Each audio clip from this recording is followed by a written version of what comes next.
അസ്സലാമു അലൈക്കും വറഹ്മത്തുള്ളാഹി തആല വബറകാതുഹു. ഇസ്ലാം സ്വീകരിച്ചതിന് ശേഷം പ്രവാചകർ സല്ലല്ലാഹു അലൈഹി വസല്ലമ തങ്ങൾക്കും സ്വഹാബത്തിനും നേരിടേണ്ടി വന്ന വേദനകളുടെയും പീഡനങ്ങളുടെയും കഥകൾ ഒരുപാടുണ്ട്. പ്രവാചകർ സല്ലല്ലാഹു അലൈഹി വസല്ലമ തങ്ങളെയും അവരിൽ വിശ്വസിച്ചിരുന്ന ആദ്യകാലത്തുണ്ടായിരുന്ന സ്വഹാബത്തിനെയും ഖുറൈശികൾ ഒരുപാട് പ്രലോഭനങ്ങൾ, ഒരുപാട് വാഗ്ദാനങ്ങളൊക്കെ നൽകുന്നുണ്ട്. അതിനുശേഷം അവരെ പരസ്യമായി തന്നെ അവഹേളിക്കാനും പരിഹസിക്കാനൊക്കെ തുടങ്ങുന്ന ഒരു വേളയുണ്ട് ഖുറൈശികളെ സംബന്ധിച്ചിടത്തോളം. അതിൽ ആദ്യമായിട്ട് പരസ്യമായിട്ട് ഈ പ്രവാചകനെയും സ്വഹാബത്തിനെയൊക്കെ അവഹേളിക്കുക, പരിഹസിക്കുക എന്നുള്ളതൊക്കെ ആയിരുന്നു അവരുടെ പ്രധാനപ്പെട്ട തന്ത്രങ്ങളിലൊന്ന്. പരസ്യമായി ഇങ്ങനെ അവഹേളിക്കുക വഴി ആളുകൾക്കിടയിൽ ഈ മുസ്ലിങ്ങളെ അപമാനിക്കുക എന്നതായിരുന്നു ഇവരുടെ വലിയ ലക്ഷ്യം. അതിൽ ഏറ്റവും പ്രധാനമായിട്ട് ഇവർ ചെയ്തിരുന്നത് പരസ്യമായിട്ട് ആരെയും ഖുർആൻ കേൾപ്പിക്കരുത് എന്നുള്ളതായിരുന്നു. കാരണം അറബികളെ സംബന്ധിച്ചിടത്തോളം ഭാഷാ വൈവിധ്യത്താലും ഇതുപോലെയുള്ള മനോഹരമായ അറബി വാക്യങ്ങളാലൊക്കെ അവർ വളരെ സുപരിചിതരായിരുന്നു. വലിയ വലിയ കവികളായിരുന്നു. ഭാഷയിൽ അവർ വലിയ പ്രാവീണ്യം ധരിച്ചുകൊണ്ട് തന്നെ ഇതുപോലെയുള്ള ഒരു ഖുർആൻ അവരിലേക്ക് വരികയും അത് ആളുകളെ സ്വീകരിക്കാൻ തുടങ്ങുകയൊക്കെ ചെയ്യുമ്പോഴാണ് അവർ ഇസ്ലാമിലേക്ക് കൂടുതൽ അടുക്കുന്നത് എന്ന് ഇവർക്ക് മനസ്സിലായി. തുടർന്ന് ഇവർ ചെയ്തൊരു കാര്യം, ആരെയും പരസ്യമായിട്ട് ഖുർആൻ കേൾപ്പിക്കാതിരിക്കുക എന്നതായിരുന്നു അവർ ചെയ്ത ഏറ്റവും പ്രധാനപ്പെട്ട കാര്യം.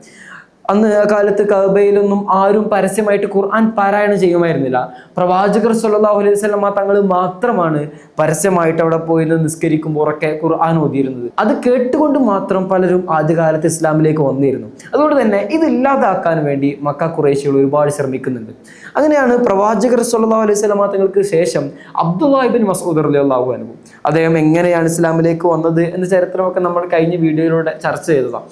അദ്ദേഹം ഇങ്ങനെ പരസ്യമായിട്ട് കഅബയിൽ പോയിട്ട് ഖുർആൻ ഓതാൻ വേണ്ടിയിട്ട് തീരുമാനിക്കുകയാണ്. അങ്ങനെ കഅബയുടെ അടുത്ത് പോയി അദ്ദേഹം സൂറത്തുർ റഹ്മാൻ പരസ്യമായിട്ട് ഓതാൻ തുടങ്ങുകയാണ്. ആ വാക്കിൻ്റെ മാസ്മരികതകളിൽ ഈ ഖുറൈശികൾ, ഇവരെ എതിർക്കുന്ന ശത്രുക്കൾ പോലും ഒരു നിമിഷം ആ വാക്കുകൾ കേട്ടുകൊണ്ട്, അത്രയും സാഹിത്യ സമ്പുഷ്ടമായ ഖുർആനിൻ്റെ വാക്കുകൾ കേട്ടുകൊണ്ട് അത്ഭുതപ്പെട്ട് അത് കേട്ടുകൊണ്ടിരിക്കുകയാണ്. ശേഷം ഇവർക്ക് ബോധം വരികയും ശേഷം ഈ അബ്ദുല്ലാഹി ഇബ്നു മസ്ഊദ് റളിയല്ലാഹു അൻഹുവിനെ ക്രൂരമായിട്ട് ആക്രമിക്കാൻ തീരുമാനിക്കുകയാണ്. അങ്ങനെ ചോര വരുന്നത് വരെ അബ്ദുല്ലാഹി ഇബ്നു മസ്ഊദ് റളിയല്ലാഹു അൻഹുവിനെ മക്ക ഖുറൈശികൾ അവിടെ വെച്ച് ഉപദ്രവിച്ചു, ആക്രമിച്ചു, തല്ലിച്ചതച്ചു എന്നതൊക്കെയാണ് ചരിത്രം നമ്മോട് വിളിച്ചു പറയുന്നത്. പക്ഷേ അബ്ദുല്ലാഹി ഇബ്നു മസ്ഊദ് അവിടെയൊന്നും നിർത്താൻ തയ്യാറായിരുന്നില്ല. അദ്ദേഹം പറയുന്നുണ്ട്, എൻ്റെ ജീവനുള്ളിടത്തോളം കാലം ഞാൻ ഈ കഅബയിൽ വന്നുകൊണ്ട് ഉറക്കെ എൻ്റെ ഹബീബിൻ്റെ, അള്ളാഹു ഇറക്കി കൊടുത്ത ഖുർആനിക സൂക്തങ്ങൾ ഓതിക്കൊണ്ടിരിക്കുമെന്ന് ഒരു വെല്ലുവിളി നടത്തുകയാണ്. അദ്ദേഹത്തിൻ്റെ വെല്ലുവിളി എന്നോണം അന്ന് എല്ലാവരും അടിച്ചമർത്തി ഒരു ഖുർആനിക വാക്യം പോലും എവിടെയും കേൾപ്പിക്കരുത് എന്നൊരു തീരുമാനം മക്ക ഖുറൈശികൾ എടുത്തെങ്കിൽ ഇന്ന് 24 മണിക്കൂറും കഅബയ്ക്ക് ചുറ്റും ഖുർആനിൻ്റെ മാസ്മരികമായ സൂക്തങ്ങൾ നിരന്തരം അവിടെ ഇങ്ങനെ ഓതിക്കൊണ്ടിരിക്കുകയാണ്. മക്ക ഖുറൈശികൾ എന്താണോ തീരുമാനിച്ചത് അതിനെതിരെ അള്ളാഹു അവരെ പരാജയപ്പെടുത്താൻ വേണ്ടിയെടുത്ത ഓരോ തീരുമാനങ്ങളെയും മനോഹരമായിട്ട് ഈ ഒരു ചരിത്ര വേളയിൽ നമുക്ക് ഓർത്തെടുക്കാൻ സാധിക്കും.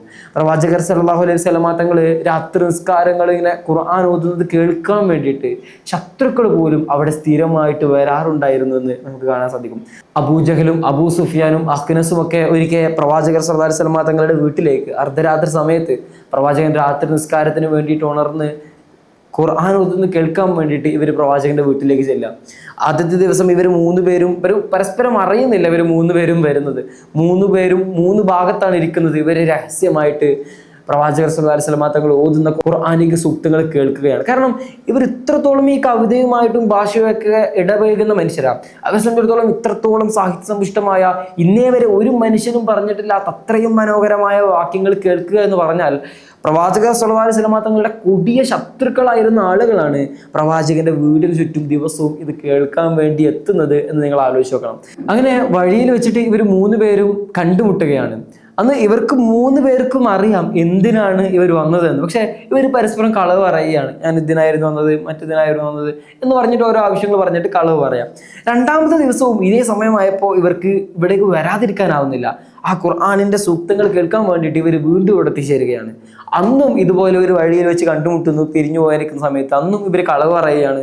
3ാമത്തെ ദിവസവും ഇതേ നട്ടപ്പാതിരിക്ക് ഇവർ വന്നുകൊണ്ട് ഖുർആനിക സൂക്തങ്ങൾ കേട്ട് തിരിച്ചു പോകാനിരിക്കുന്ന സമയത്ത് ഇവർ 3 പേരും കണ്ടുമുട്ടുന്നു. അന്ന് അബൂജഹൽ ഒരു തീരുമാനം എടുക്കുകയാണ്, നമ്മൾ എന്തിനാണ് വന്നത് എന്ന് നമുക്ക് 3 പേർക്കും അറിയാം. നമ്മൾ ഇനി ഇത് ആവർത്തിച്ചുകൂടാ. നമ്മൾ തന്നെയാണ് ആളുകളെ ഇതിൽ നിന്ന് അകറ്റി നിർത്താൻ ശ്രമിക്കുന്നത്. ഇനി നമ്മൾ തന്നെ ഖുർആൻ കേട്ട് കഴിഞ്ഞാൽ അത് വലിയ ബുദ്ധിമുട്ടാവും. ആളുകളൊക്കെ അത് കേൾക്കാനും വിശ്വസിക്കാനും തുടങ്ങും. അത് നമ്മുടെ കുടുംബ മഹിമക്കും നമ്മുടെ സ്ഥാനങ്ങളൊക്കെ നഷ്ടപ്പെടാനുള്ള കാരണമാകും. അതുകൊണ്ട് ഇനി നമ്മൾ വന്നുകൂടാ എന്ന ഒരു തീരുമാനം അന്ന് അവരെടുക്കുകയാണ്. ഇങ്ങനെ ഖുർആനിന്റെ ശത്രുക്കൾ തന്നെ, പ്രവാചകന്റെ ശത്രുക്കൾ തന്നെ ആ ഖുർആനിന്റെ മാസ്മരികമായ സൂക്തങ്ങൾ കേൾക്കാൻ വേണ്ടി നട്ടപ്പാതിരക്ക് പോലും പ്രവാചകന്റെ വീടിന് ചുറ്റും ഒളിച്ചിരിക്കുന്ന സംഭവങ്ങളാണ് നമ്മൾ കേൾക്കുന്നത്. ഇവരുടെ 3 പേരുടെയും മറ്റൊരു മനോഹരമായ സംഭവം നടക്കുന്നത് പിന്നീടാണ്. ഇവര് അഖ്നസ് ഒരിക്കൽ ഈ അബൂ സുഫിയാന്റെ വീട്ടിൽ പോയിട്ട് ചോദിക്കുന്നുണ്ട്. ഈ സംഭവത്തിന് ഉടനെയാണ് ഖുർആനെ പറ്റി നിങ്ങളുടെ അഭിപ്രായം എന്താണ്? അബൂ സുഫിയാൻ അറിയാം ഇത് അനിതര സാധാരണമായ സംഭവമാണ്, ഇതൊരു മനുഷ്യരെ കൊണ്ടും സാധിക്കാത്ത സംഭവമാണ്.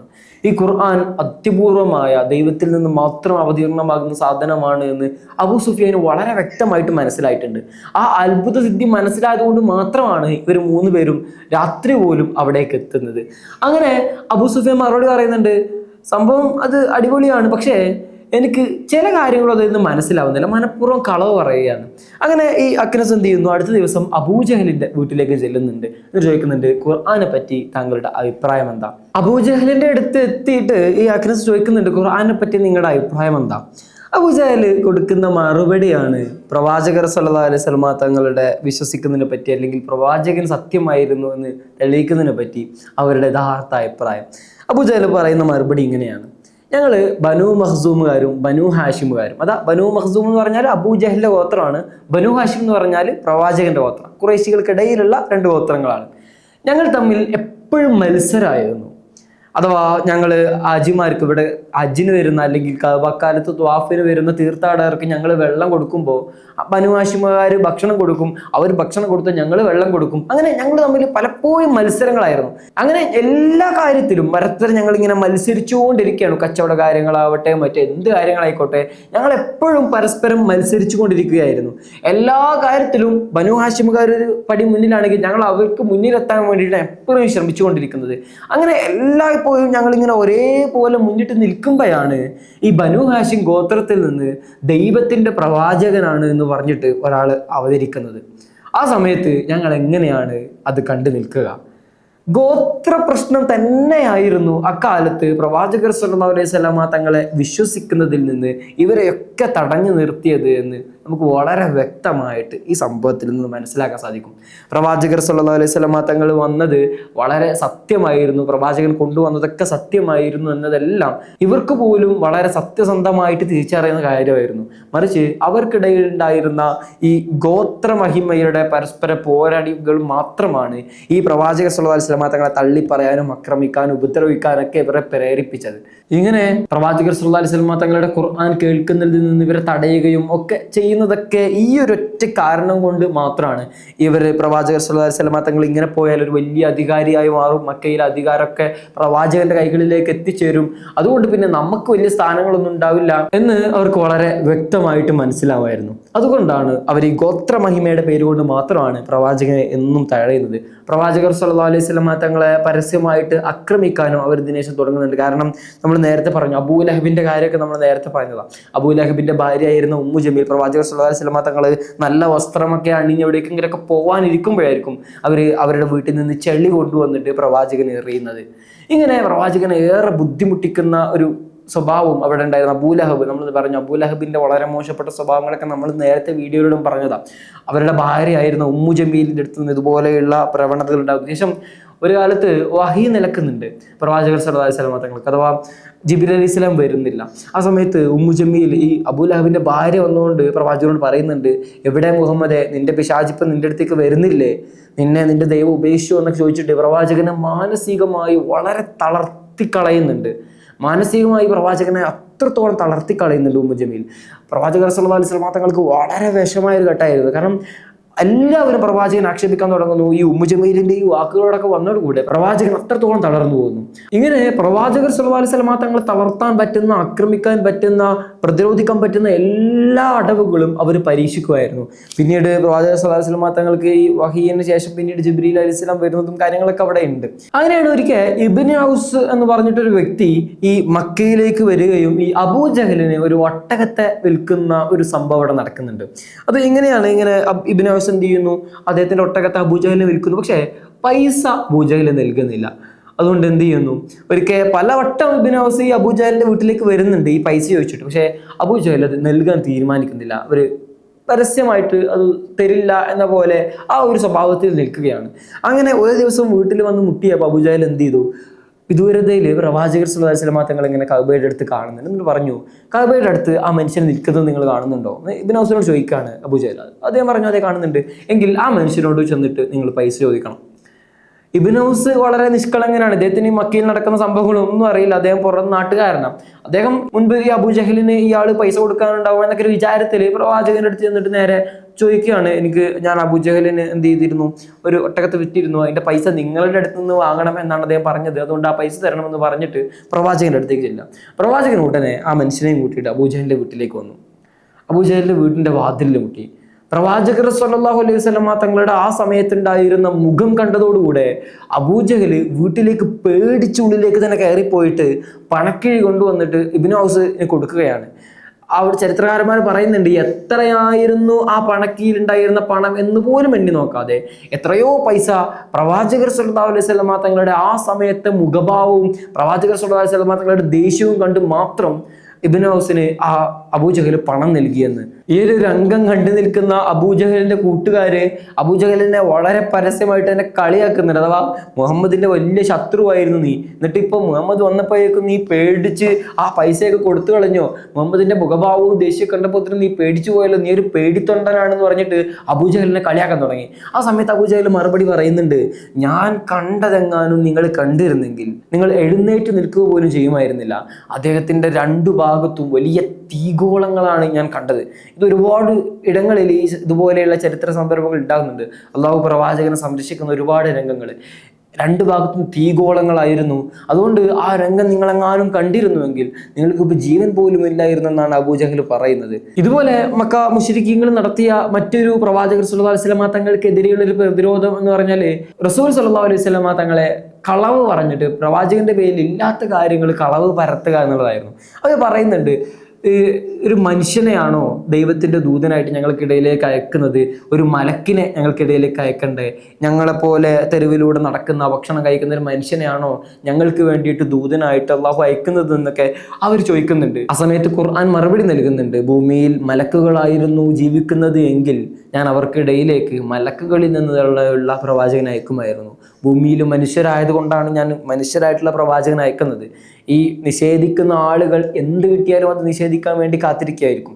ഇനി ഞാൻ മലക്കുകളെ തന്നെ അയച്ചു കഴിഞ്ഞാൽ അവർ പറയും, ഞങ്ങൾക്കിടയിലേക്ക് ഞങ്ങളെപ്പോലെ ജീവിക്കാത്ത എല്ലാ സുഖ സൗകര്യങ്ങളും ഉള്ള ഭക്ഷണം കഴിക്കാൻ ആവശ്യമില്ലാത്തൊരു മലക്കനെയാണോ ഇതുപോലെ ഞങ്ങൾക്കിടയിലേക്ക് പ്രവാചകനായിട്ട് അയക്കുന്നത് എന്ന് അവർ തിരിച്ചു ചോദിക്കും. അതുകൊണ്ട് വിശ്വസിക്കാത്ത ആളുകൾക്ക് അവർക്ക് എന്ത് കിട്ടിയാലും അവർ ഇതുപോലെ പ്രതികരിച്ചു കൊണ്ടിരിക്കും എന്നതാണ് ഖുർആൻ ആ വേളയിൽ പറഞ്ഞുകൊണ്ടിരിക്കുന്നത്. പിന്നീട് ഇവർ പ്രവാചകർ സല്ലല്ലാഹു അലൈഹി വസല്ലം തങ്ങൾക്ക് എതിരെ നടത്തുന്ന ഒരു കളവ് എന്ന് പറഞ്ഞാൽ, പ്രവാചകർ സല്ലല്ലാഹു അലൈഹി വസല്ലം തങ്ങൾക്ക് എന്താണ്, ഭ്രാന്താണ്, മാനസിക വിഭ്രാന്തി മൂലമാണ് ഇതുപോലെയുള്ള ഖുർആനും ഇതുപോലെയുള്ള ആയത്തുകളൊക്കെ പറഞ്ഞടക്കുന്നത് എന്നൊരു കളവ് അവർ പ്രവാചകർ സല്ലല്ലാഹു അലൈഹി വസല്ലം തങ്ങൾക്കെതിരെ മക്കയിലുടനീളം പറഞ്ഞടക്കുകയാണ്. മറ്റൊരു കാര്യം, പ്രവാചകർ സല്ലല്ലാഹു അലൈഹി വസല്ലം തങ്ങൾ കവിയാണ് എന്നായിരുന്നു അവർ പ്രവാചകനെതിരെ അവർ പടച്ചുവിട്ട അടുത്തൊരു കളവ്. ഇത് ഖുർആൻ ദൈവത്തിൽ നിന്നൊന്നുമല്ല, ഇത് മുഹമ്മദ് സ്വയം നിർമ്മിക്കുന്ന കവിതയാണ് എന്നായിരുന്നു അവർ പറഞ്ഞത്. ആ സമയത്ത് പ്രവാചകർ സല്ലല്ലാഹു അലൈഹി വസല്ലം തങ്ങൾ പറയുന്ന മറുപടി ഉണ്ട്, കഴിഞ്ഞ 40 വർഷങ്ങളായിട്ട് ഞാൻ ഇവിടെ ഉണ്ടായിരുന്നു, ഞാൻ ഇന്നേ വരെ എൻ്റെ കൈ കൊണ്ടൊരു പുസ്തകമോ ഒരു പേനയോ ഒന്നും തൊട്ടിട്ടില്ല, ഞാൻ ഒന്നും വായിച്ചിട്ടില്ല, ഒന്നും എഴുതിയിട്ടില്ല, ഒന്നും വായിക്കാനും എനിക്കറിയില്ല.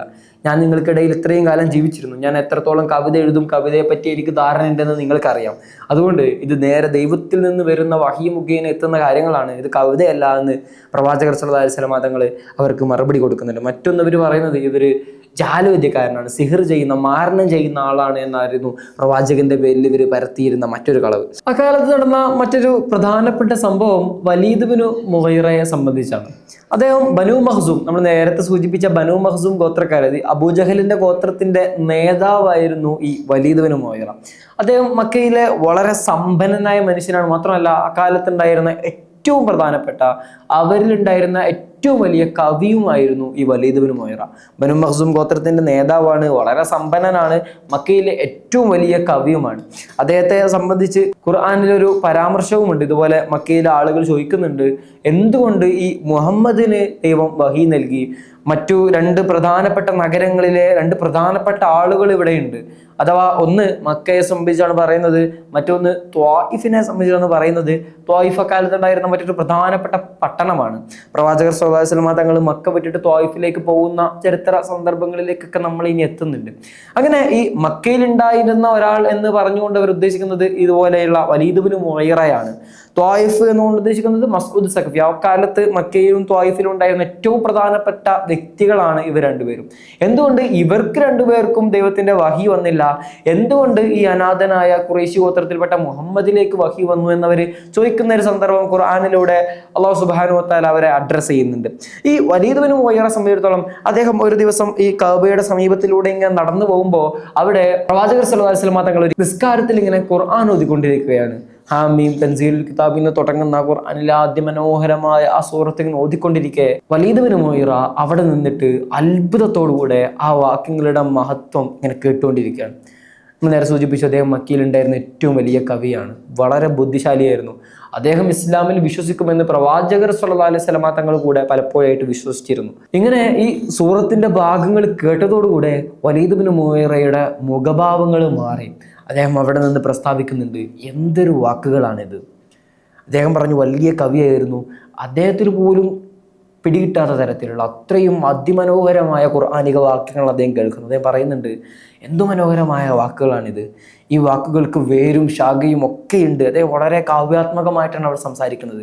എനിക്കറിയാം ഈ വാക്കുകൾ ഒരു കാലത്ത് ഈ ലോകത്ത് അതിജയിക്കും എന്ന് വലീദ് ബിൻ മുഗീറ പ്രവാചകർ സ്വല്ലല്ലാഹു അലൈഹി വസല്ലം തങ്ങളെയും ആ ഖുർആനെയൊക്കെ സപ്പോർട്ട് ചെയ്തിട്ട് അവിടെ നിന്ന് ആ സൂറത്തിന്റെ കേട്ട അത്രയും അത്ഭുതത്തോടുകൂടെ കേട്ടുകൊണ്ട് അവിടെ പറയുകയാണ്. വളരെ ബനു മഖ്സൂം ഗോത്രത്തിന്റെ നേതാവാണ്, മക്കയിൽ ഏറ്റവും പ്രസിദ്ധനായ ആളാണ്.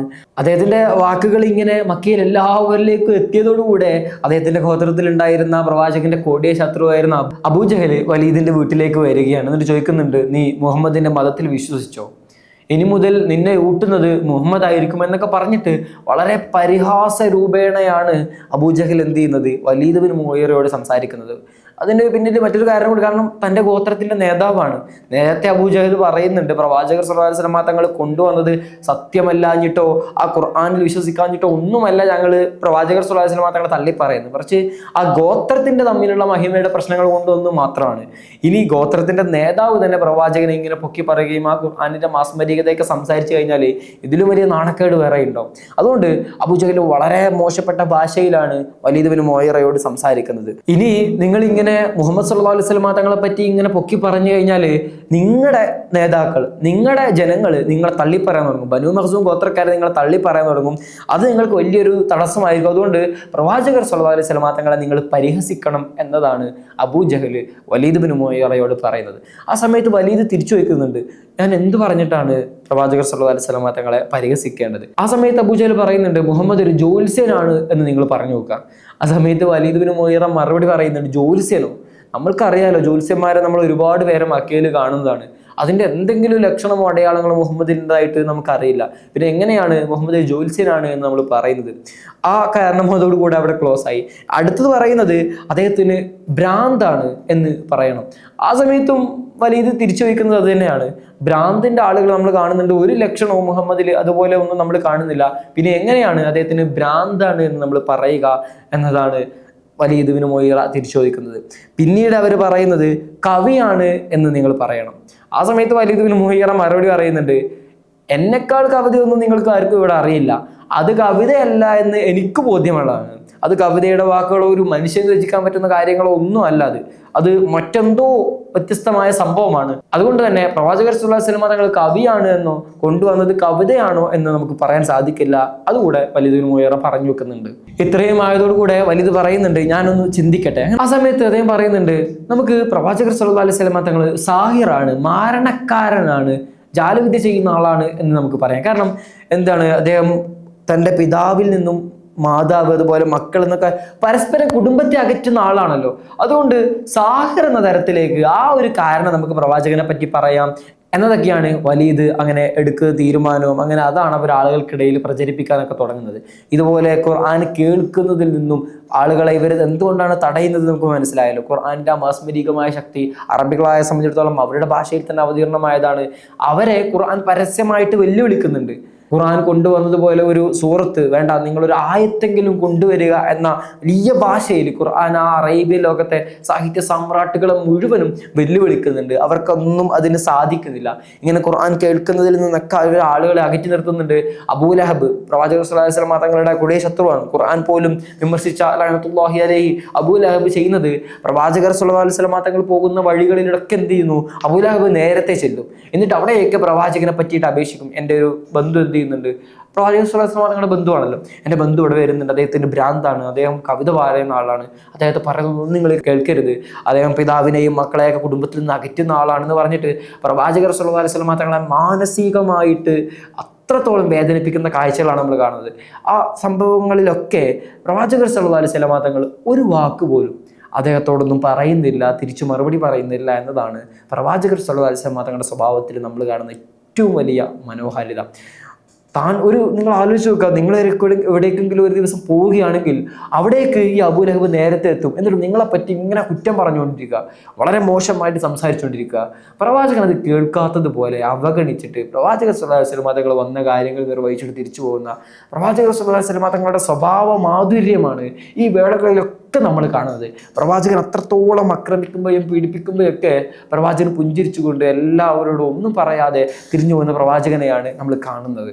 ഇതുപോലെ നടന്ന മറ്റൊരു പ്രധാനപ്പെട്ട സംഭവം തുഫൈൽ ബിൻ ആമിർ അദ്ദൗസി എന്നറിയപ്പെടുന്ന ഒരാളുടേതാണ്. അദ്ദേഹം എന്ത് ചെയ്യുന്നുണ്ട്, ഒരിക്കൽ മക്കയിലേക്ക് വരിക.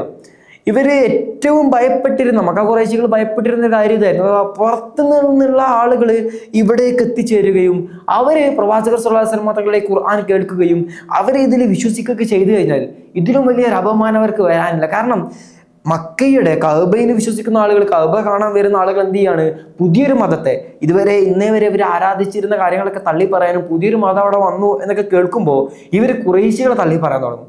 അങ്ങനെ ഈ കഅബയുടെ ഈ ഉത്തരവാദിത്തമൊക്കെ ഖുറൈശികളുടെ കയ്യിൽ നിന്ന് നഷ്ടപ്പെടും എന്നതൊക്കെയായിരുന്നു ഇവരെ ഭയം. അതുകൊണ്ട് തന്നെ പുറത്തു നിന്നും ആരെങ്കിലുമൊക്കെ വരികയാണെങ്കിൽ ഇതുപോലെയുള്ള ഈ തീർത്ഥാടനത്തിന്റെ സമയത്തൊക്കെ ഒരു പ്രത്യേക ശ്രദ്ധിച്ചിരുന്ന ഒരു കാര്യമാണത്. അവർ പുറത്തുനിന്ന് ആളുകൾ വരുമ്പോൾ തന്നെ ഈ അബൂലഹബൊക്കെ ചെന്നിട്ട് പറയും, ഞങ്ങളുടെ നാട്ടിലൊരു പുതിയ ഭ്രാന്തം വന്നിട്ടുണ്ട്, അവൻ പറയുന്നതൊന്നും നിങ്ങൾ കേൾക്കരുത് എന്ന രൂപയാണ്. പ്രവാചകൻ ആദ്യമേ അടച്ചാക്ഷേപിക്കുന്ന തരത്തിലാണ് ഇവരുടെ സ്വഭാവ കാര്യങ്ങളൊക്കെ പോകുന്നത്. അങ്ങനെ ഈ തുഫൈൽ ബിൻ ആമിർ അദ്ദൗസി ഒരു ദിവസം ഇതുപോലെ മക്കയിലേക്ക് എത്തുകയാണ്. ആ സമയത്ത് മക്ക ഖുറൈശികൾ പറയുന്നുണ്ട്, മുഹമ്മദ് എന്ന് പറഞ്ഞിട്ടുള്ള ആൾ വന്നിട്ടുണ്ട്, ഭ്രാന്തനാണ്, അദ്ദേഹം പറയുന്നതൊന്നും നിങ്ങൾ കേൾക്കരുത്, കുടുംബത്തിലുള്ള ഉപ്പയെയും മക്കളെയൊക്കെ പരസ്പരം അകറ്റുന്ന സാഹിറാണ്, ജാലവിദ്യക്കാരനാണ്, മാരണം ചെയ്യുന്ന ആളാണെന്നൊക്കെ പറഞ്ഞുകൊണ്ട് പ്രവാചകൻ അത്രത്തോളം വിമർശിക്കുന്നുണ്ട്. ശേഷം എന്ത് ചെയ്യുന്നുണ്ട്, കഅബയുടെ സമീപത്തേക്ക് പോകുമ്പോൾ ഇയാളുടെ ചെവിയിൽ തിരുകാൻ വേണ്ടിയിട്ട് എന്ത് ചെയ്യുക, 2 പഞ്ഞിക്കഷ്ണങ്ങൾ കൊടുക്കുകയാണ്. നിങ്ങൾ ആലോചിച്ച് നോക്കുക, ഈ തുഫൈൽ ബിൻ ആമിർ ദോസി തന്റെ 2 ചെവിയിൽ എന്ത് ചെയ്യാണ്, പഞ്ഞി വെച്ചിട്ടാണ് തീർത്ഥാടനത്തിന് വേണ്ടിയിട്ട് കഅബയുടെ അടുത്തേക്ക് പോകുന്നത്. ആ സമയത്ത് പ്രവാചകർ സ്വല്ലല്ലാഹു അലൈഹി വസല്ലം തങ്ങൾ അവിടെ ഖുർആൻ ഓതിയിട്ടിരിക്കുകയാണ്. ഔസ് ഗോത്രത്തിന്റെ തലവനാണ് ഇദ്ദേഹം. നിങ്ങൾ ആലോചിച്ച് നോക്കുക, ഇങ്ങനെ ഇദ്ദേഹം അവിടെ ചെല്ലുന്നുണ്ട്, എന്നിട്ട് പഞ്ഞി വെച്ചിട്ടുണ്ടെങ്കിൽ കൂടെ അദ്ദേഹം ആലോചിക്കുകയാണ്, ഞാൻ എന്തിനാണ് ഇപ്പൊ ഇതുപോലെയൊക്കെ പഞ്ഞിയൊക്കെ വെച്ച് വന്നിട്ടുള്ളത്, ഞാനൊരു ഗോത്രത്തിന്റെ നേതാവാണ്, വളരെ അക്കാലത്തുണ്ടായിരുന്ന വലിയ മനുഷ്യനായിരുന്നു അദ്ദേഹം, മാത്രമല്ല വളരെ അറിവുള്ള പണ്ഡിതനായിരുന്നു അദ്ദേഹം. അത് ചിന്തിക്കുകയാണ്, ഇദ്ദേഹം പറയുന്നത് ഞാൻ എന്തിനാണ് ഇങ്ങനെ കേൾക്കാതിരിക്കുന്നത്, എനിക്ക് കേട്ടിട്ട് അത് നല്ല കാര്യമാണെങ്കിൽ അത് സ്വീകരിക്കുന്നതിൽ എന്താണ് ബുദ്ധിമുട്ട്, ഇനിയല്ല മോശമാണെന്നുണ്ടെങ്കിൽ എനിക്കത് തിരിച്ചറിയാൻ പറ്റുമല്ലോ, പിന്നെ എന്തിനാണ് ഞാൻ ഈ വിഡ്ഢികളെ പോലെ ചെവിയിലൊക്കെ പഞ്ഞിയൊക്കെ വെച്ചുകൊണ്ട് നടക്കുന്നത് എന്ന് പറഞ്ഞിട്ട് അദ്ദേഹം പ്രവാചകന്റെ അടുത്തെത്തിയ ഉടനെ എന്ത് ചെയ്യാണ്, ഈ പഞ്ഞി ഒഴിവാക്കിയിട്ട് പ്രവാചകന്റെ അടുത്ത് ചെന്നുകൊണ്ട് കാര്യങ്ങളൊക്കെ പറയുകയാണ്. എന്നെ ആളുകൾ ഞാനിവിടെ വന്നത് മുതൽ നിങ്ങളെ ഇങ്ങനെ പരിഹസിക്കാനോ അവകാശിക്കാനൊക്കെ തുടങ്ങുന്നുണ്ട്, ഞാൻ എന്താണ് ചെയ്യേണ്ടത്, നിങ്ങളുടെ വിശ്വാസം എന്താണ്, നിങ്ങൾ പറയുന്ന പുതിയ കാര്യങ്ങൾ എന്താണ് എന്നൊക്കെ ചോദിക്കുകയാണ്. പ്രവാചകർ സ്വല്ലല്ലാഹു അലൈഹി വസല്ലം തങ്ങൾ ഖുർആനിന്റെ ചില സൂക്തങ്ങൾ ഓതിക്കൊടുത്തത് കൊണ്ട് മാത്രം എന്ത് ചെയ്യാണ്, ആമിർ ദൗസി ഇസ്ലാം സ്വീകരിച്ചിട്ട് ഇവരിലേക്ക് വരുന്ന കാഴ്ച മനോഹരമാണത്. അങ്ങനെ അദ്ദേഹം തന്റെ നാട്ടിലേക്ക് തന്നെ ചിരിച്ചു പോകുന്നുണ്ട്. അദ്ദേഹം വളരെ പ്രതീക്ഷയോടുകൂടെയാണ് നാട്ടിലേക്ക് പോകുന്നത്. ഈ ഔസ് ഗോത്രത്തിലെ ആളുകളെ മുഴുവനും ഈ മതത്തിലേക്കും ഈ ഒരു പുതിയ വിശ്വാസത്തിലേക്കൊക്കെ ക്ഷണിക്കുകയും എല്ലാവരെയും തുല്യരായി കാണുന്ന ഒരു പുതിയ മതവും അതിന്റെ ആളുകളൊക്കെ പറ്റി പരിചയപ്പെടുത്തി കൊടുക്കാനൊക്കെ വേണ്ടിയിട്ട് വളരെ സന്തോഷത്തോടു കൂടെയാണ് ഈ അദ്ദേഹം എന്ത് ചെയ്യുന്നത്, നജ്റാൻ അദ്ദേഹത്തിന്റെ നാട്ടിലേക്ക് തിരിച്ചു പോകുന്നത്. എന്നിട്ട് അവിടെ പോയിട്ട് ആളുകളോടൊക്കെ പറയുന്നുണ്ട്. പക്ഷേ അദ്ദേഹത്തിന് വളരെ നിരാശയോടുകൂടെ അദ്ദേഹത്തിന് തൻ്റെ പിതാവും ഭാര്യയും മാത്രമാണ് ഇദ്ദേഹത്തിൽ വിശ്വസിക്കുന്നത്. 2 വർഷങ്ങൾക്ക് ശേഷം ഒരുപാട് ആളുകൾ ഇദ്ദേഹം ഇങ്ങനെ കൊണ്ടുവരാൻ ശ്രമിക്കുന്നുണ്ടെങ്കിലും ആരും ഇദ്ദേഹത്തിൻ്റെ ഈ വിശ്വാസത്തിലേക്ക് കടന്നു വരുന്നില്ല. 2 വർഷങ്ങൾക്ക് ശേഷം അദ്ദേഹം വീണ്ടും മക്കയിലേക്ക് പ്രവാചകന്റെ അടുത്തേക്ക് വന്നിട്ട് പരാതി പറയാം. നബിയെ, നിങ്ങൾ എന്ത് ചെയ്യണം, ആ ജനതക്കെതിരെ നിങ്ങൾ പ്രാർത്ഥിക്കണം, അവർക്ക് അള്ളാഹുവിൻ്റെ ശിക്ഷ ലഭിക്കട്ടെ എന്നൊക്കെ പറഞ്ഞിട്ട് ഇദ്ദേഹം വളരെ നിരാശയോടുകൂടെ തിരിച്ചു വരുന്ന മനോഹരമായ സംഭവം നമ്മൾ കാണുന്നുണ്ട്. ആ സമയത്ത് പ്രവാചകൻ അദ്ദേഹത്തിന് കൊടുക്കുന്ന മറുപടി വളരെ മനോഹരമാണ്. ഞാൻ അവർക്ക് വേണ്ടി ശിക്ഷയ്ക്ക് വേണ്ടിയല്ല, അവർക്ക് പുറത്തു കൊടുക്കാൻ വേണ്ടിയിട്ടും അവരെ സന്മാർഗത്തിൽ പ്രവേശിക്കാൻ വേണ്ടിയിട്ടൊക്കെ ഞാൻ പ്രാർത്ഥിക്കാം. നിങ്ങൾ എന്ത് ചെയ്യണം, നിങ്ങൾ വീണ്ടും അവരെ ക്ഷണിച്ചുകൊണ്ടിരിക്കണം എന്നൊക്കെ പറഞ്ഞിട്ട് അദ്ദേഹത്തിന് പുതു പ്രതീക്ഷകൾ നൽകിയിട്ടാണ് അദ്ദേഹത്തെ തിരിച്ചയക്കുന്നത്. അദ്ദേഹം ആ വർഷം പോയി ശേഷം വർഷം കഴിഞ്ഞിട്ട് അദ്ദേഹം തിരിച്ചു വരുമ്പോൾ ഒരുപാട് ആളുകൾ അദ്ദേഹത്തിൻ്റെ കൂടെയുണ്ട്. പ്രവാചകൻ്റെ ആ പ്രാർത്ഥനയുടെ ഫലം കൊണ്ട് മാത്രം അദ്ദേഹത്തിൻ്റെ ഗോത്രത്തിലെ ഒരുപാട് ആളുകൾ എന്ത് ചെയ്യാണ്, അദ്ദേഹത്തിൽ വിശ്വസിക്കുന്നു. അങ്ങനെ തിരിച്ചു വരുന്നു. അബൂ ഹുറൈറ റളിയല്ലാഹു അൻഹു ഒക്കെ ഇദ്ദേഹത്തിൻ്റെ കൂടെ ഇദ്ദേഹത്തിൻ്റെ ഗോത്രത്തിൽ നിന്ന് വിശ്വസിച്ച് പ്രവാചകൻ്റെ അടുത്തേക്ക് എത്തുന്ന പ്രസിദ്ധരായ സ്വഹാബിമാരിൽപ്പെട്ട ആളുകളാണ്. ഇങ്ങനെ മനോഹരമായ സംഭവങ്ങൾ ഒരുപാട് അക്കാലത്ത് നടക്കുന്നുണ്ട്. അക്കാലത്ത് നടക്കുന്ന മറ്റൊരു പ്രധാനപ്പെട്ട സംഭവം നളർ ഇബ്നു ഹാരിസ് എന്ന് പറഞ്ഞിട്ടുള്ള ഒരു വ്യക്തിയെ സംബന്ധിച്ചിടത്തോളം അദ്ദേഹം വളരെ ഒരു കഥകളൊക്കെ പറയുന്ന ആളുകളായിരുന്നു എന്ന്. മാത്രമല്ല, ഇതിങ്ങനെ പുറത്ത് പെർഷ്യയിലും റോമിലൊക്കെ പോയിട്ട് അവരുടെ വിശ്വാസത്തിലും അവരുടെ ഗ്രന്ഥങ്ങളിലൊക്കെയുള്ള കഥകളൊക്കെ അദ്ദേഹത്തിന് നന്നായിട്ട് അറിയാമായിരുന്നു. അദ്ദേഹം എന്നിട്ട് എന്ത് ചെയ്യാണ്, കുറേശികൾക്കിടയിൽ വരും, ഇതുപോലെ കഥകളൊക്കെ ഇങ്ങനെ പറഞ്ഞു കൊടുക്കും. എന്നിട്ട് അദ്ദേഹം ചോദിക്കുകയാണ്, മുഹമ്മദ് പറയുന്നതും ഇതുപോലെ കഥകൾ തന്നെയല്ലേ, ഞാനും മുഹമ്മദ് എന്താണ് തമ്മിൽ മാറ്റം? മുഹമ്മദ് പറയുന്നതിനേക്കാൾ മനോഹരമായ കഥകൾ ഞാൻ പറയുന്നില്ലേ, പിന്നെ എന്തിനാണ് നിങ്ങൾ മുഹമ്മദിന്റെ പിറകെ പോകുന്നത് എന്നൊക്കെ അദ്ദേഹം ചോദിക്കുന്നുണ്ട്. പരിശുദ്ധ ഖുർആൻ ഇതിനെ വളരെ വിശദമായിട്ട് തന്നെ സംസാരിക്കുകയും അതിനെ നിശിതമായിട്ട് വിമർശിക്കുകയൊക്കെ ചെയ്യുന്ന സൂറത്താണ് പിന്നീട് ഇറങ്ങുന്നത്. നിങ്ങൾ പിതാക്കളുടെ കഥകളാണ് ഇതെന്ന് പറഞ്ഞുകൊണ്ട് നിങ്ങൾ ഖുർആനെ തള്ളി പറയുന്നുണ്ടോ എന്നൊക്കെ ഖുർആന് ചോദിക്കുന്നത് ഈ ഒരു നളർ ഇബ്നു ഹാരിസിന്റെ സംഭവവുമായി ബന്ധപ്പെടുത്തിക്കൊണ്ടാണ്. ഇന്നും ആളുകൾ പലതരത്തിൽ ഖുർആനെ ആക്ഷേപിക്കുകയും പരിഹസിക്കുകയൊക്കെ ചെയ്യുന്ന കാര്യങ്ങളാണ് ഇന്ന് നമ്മൾ കാണുന്നത്. അത്തരത്തിലൊക്കെ ഖുർആൻ അവരെയൊക്കെ അതിജയിക്കുന്ന മനോഹരമായ സംഭവങ്ങളാണ് പിന്നീട് നമ്മൾ ചരിത്രത്തിലുടനീളം കണ്ടുകൊണ്ടിരിക്കുന്നത്. ഈ സംഭവങ്ങൾക്കൊക്കെ ശേഷം എന്ത് ചെയ്യാണ്, പ്രവാചകർ സ്വല്ലല്ലാഹു അലൈഹി വസല്ലം തങ്ങളെയും അനുചരരെയും തോൽപ്പിക്കാൻ പറ്റില്ല എന്ന് മനസ്സിലാക്കിയതോടുകൂടെ അവർ പുതിയൊരു തന്ത്രം പ്രയോഗിക്കുകയാണ്. അതെന്താ വെച്ചാൽ, പ്രവാചകർ സ്വല്ലല്ലാഹു അലൈഹി വസല്ലം തങ്ങളോട് അമാനുഷികമായ കാര്യങ്ങൾ ചോദിക്കാം. ഇവർ ഒരിക്കൽ വന്നിട്ട് ചോദിക്കുകയാണ്, നിങ്ങൾ എന്ത് ചെയ്യാണ്, ഈ മരുഭൂമിയിൽ ഒരു ഉറവ നിങ്ങൾ ഉണ്ടാക്കണം, അഥവാ ഒരു പുഴ ഉണ്ടാക്കണം. നിങ്ങൾ ഈ ചുട്ടുപൊഴുന്ന മരുഭൂമിയിൽ എന്ത് ചെയ്യണം, നിങ്ങളൊരു പുഴ ഉണ്ടാക്കണം. അത് നിങ്ങളുടെ ദൈവത്തോടൊന്ന് പറയണം, അള്ളാഹുവിനോട് പറയണമെന്ന് മക്ക മുശ്രിക്കുകൾ പ്രവാചകനോട് വന്നിട്ട് ചോദിക്കുകയാണ്. മാത്രമല്ല, അവർ പറയുന്നുണ്ട് അതിന് പറ്റില്ല എന്നുണ്ടെങ്കിൽ എന്ത് ചെയ്യണം, ഇവിടെ ഈ മരുഭൂമിയിൽ ഒരു ഈന്തപ്പന തോട്ടം ഉണ്ടാക്കണം, അല്ലെങ്കിൽ ഒരു മുന്തിരിയുടെ തോട്ടം നിങ്ങൾ ഉണ്ടാക്കി തരണം എന്ന് നിങ്ങളുടെ ദൈവത്തോട് പറയണം. അതിനും പറ്റില്ല എന്നുണ്ടെങ്കിൽ നിങ്ങൾ എന്ത് ചെയ്യുക, നിങ്ങൾ ഞങ്ങളുടെ ശിക്ഷ ലഭിക്കും എന്ന് പറഞ്ഞിട്ട് ഞങ്ങളിങ്ങനെ ഭയപ്പെടുത്തുന്നുണ്ടല്ലോ, ആ ശിക്ഷ ഒന്ന് ഞങ്ങൾക്ക് ലഭിച്ച് കാണിച്ചു തരണം, എങ്കിലും ഞങ്ങൾ വിശ്വസിക്കാം എന്നൊക്കെ പറഞ്ഞിട്ട് പ്രവാചകർ സ്വല്ലല്ലാഹു അലൈഹി വസല്ലം തങ്ങളെ പരിഹസിക്കുന്ന രൂപത്തിൽ അമാനുഷികമായ കാര്യങ്ങൾ ഇവരിങ്ങനെ ചോദിച്ചുകൊണ്ടിരിക്കുകയാണ്. ഇനി അതിന് പറ്റില്ലെങ്കിൽ എന്ത് ചെയ്യണം, നിന്റെ അള്ളാഹുവും നിന്റെ മലക്കുകളൊക്കെ നേരിട്ട് ആകാശ ലോകത്ത് നിന്ന് ഇറങ്ങി വരട്ടെ, ഞങ്ങളുടെ കൺമുൻപിലേക്ക് ഇറങ്ങി വരട്ടെ, എന്നിട്ട് അവർ പറയട്ടെ നീ അവൻ്റെ പ്രവാചകനാണ് എന്ന്, അപ്പോൾ ഞങ്ങൾ വിശ്വസിച്ചോളാം. ഇനി അതിനും പറ്റില്ല എന്നുണ്ടെങ്കിൽ ഇവിടെ ഒരു സ്വർണത്തിൻ്റെ മണിമാളിക നിന്റെ അള്ളാഹു നിനക്ക് വേണ്ടി സൃഷ്ടിച്ചു തരട്ടെ എന്ന് പ്രവാചകർ സ്വല്ലല്ലാഹു അലൈഹി വസല്ലം തങ്ങളോട് ഇവർ വളരെ പരിഹാസ രൂപേണ പ്രവാചകനെ വിമർശിക്കുന്ന, പ്രവാചകർ സ്വല്ലല്ലാഹു അലൈഹി വസല്ലം തങ്ങളെ തള്ളിപ്പറയുന്ന കാര്യങ്ങളൊക്കെയാണ് നമ്മൾ കാണുന്നത്. മാത്രമല്ല അവർ പറയുന്നുണ്ട്, അതൊന്നും അല്ലെങ്കിൽ ഞങ്ങളുടെ കണ്ണുമുന്നിൽ വെച്ചുകൊണ്ട് നീ എന്ത് ചെയ്യണം, ഈ ആകാശ ലോകത്തേക്ക് കയറിപ്പോകണം, എന്നിട്ട് അവിടെ നിന്നൊരു ഗ്രന്ഥം കൊണ്ടുവരണം, അതോടുകൂടി ഞങ്ങൾ വിശ്വസിക്കാം. എന്നിങ്ങനെ നടക്കാത്ത സംഭവങ്ങളൊക്കെ എന്ത് ചെയ്യാണ്, ഇവർ പ്രവാചകനോട് ഇങ്ങനെ ചോദിച്ചുകൊണ്ടേയിരിക്കണം, മാനുഷികമായ കാര്യങ്ങൾ ഇങ്ങനെ ചോദിച്ചുകൊണ്ടിരിക്കുകയാണ്. അതേ സമയത്ത് പ്രവാചകർ സ്വല്ലല്ലാഹു അലൈഹി വസല്ലം തങ്ങൾ പറയുന്നത്, ഞാൻ വെറും ഒരു മനുഷ്യനാണ്, നിങ്ങൾ പറയുന്നത് പോലെ അസാധാരണമായ മാനുഷികമായ കാര്യങ്ങൾ ഉണ്ടാക്കാനുള്ള കഴിവുകളൊന്നും എനിക്കില്ല. മാത്രമല്ല, ഇനി ഞാൻ കൊണ്ടുവന്നൊരു കാര്യം, എൻ്റെ ജീവിതം എവിടെയുണ്ട്, 40 വർഷത്തെ എൻ്റെ സംശുദ്ധമായ ജീവിതം എവിടെയുണ്ട്, ഞാൻ കൊണ്ടുവന്ന എന്നിലേക്ക് എത്തിച്ച അള്ളാഹു കൊണ്ടുവന്ന ഖുർആൻ ഒരു ഭാഗത്തുണ്ട്, ഞാൻ കൊണ്ടുവന്ന കാര്യങ്ങളിൽ നിങ്ങൾ വിശ്വസിക്കുക, എന്നിട്ട് ഈ അമാനുഷികമായ കാര്യങ്ങൾ എന്നൊക്കെ പറഞ്ഞിട്ടാണ് പ്രവാചകർ സ്വല്ലല്ലാഹു അലൈഹി വസല്ലം തങ്ങൾ അവർക്ക് മറുപടി കൊടുക്കുന്നത്. ആ സമയത്തൊക്കെ ഖുർആൻ്റെ വെല്ലുവിളി അവിടെ നിലനിൽക്കുന്നത് നമ്മൾ ഓർക്കണം.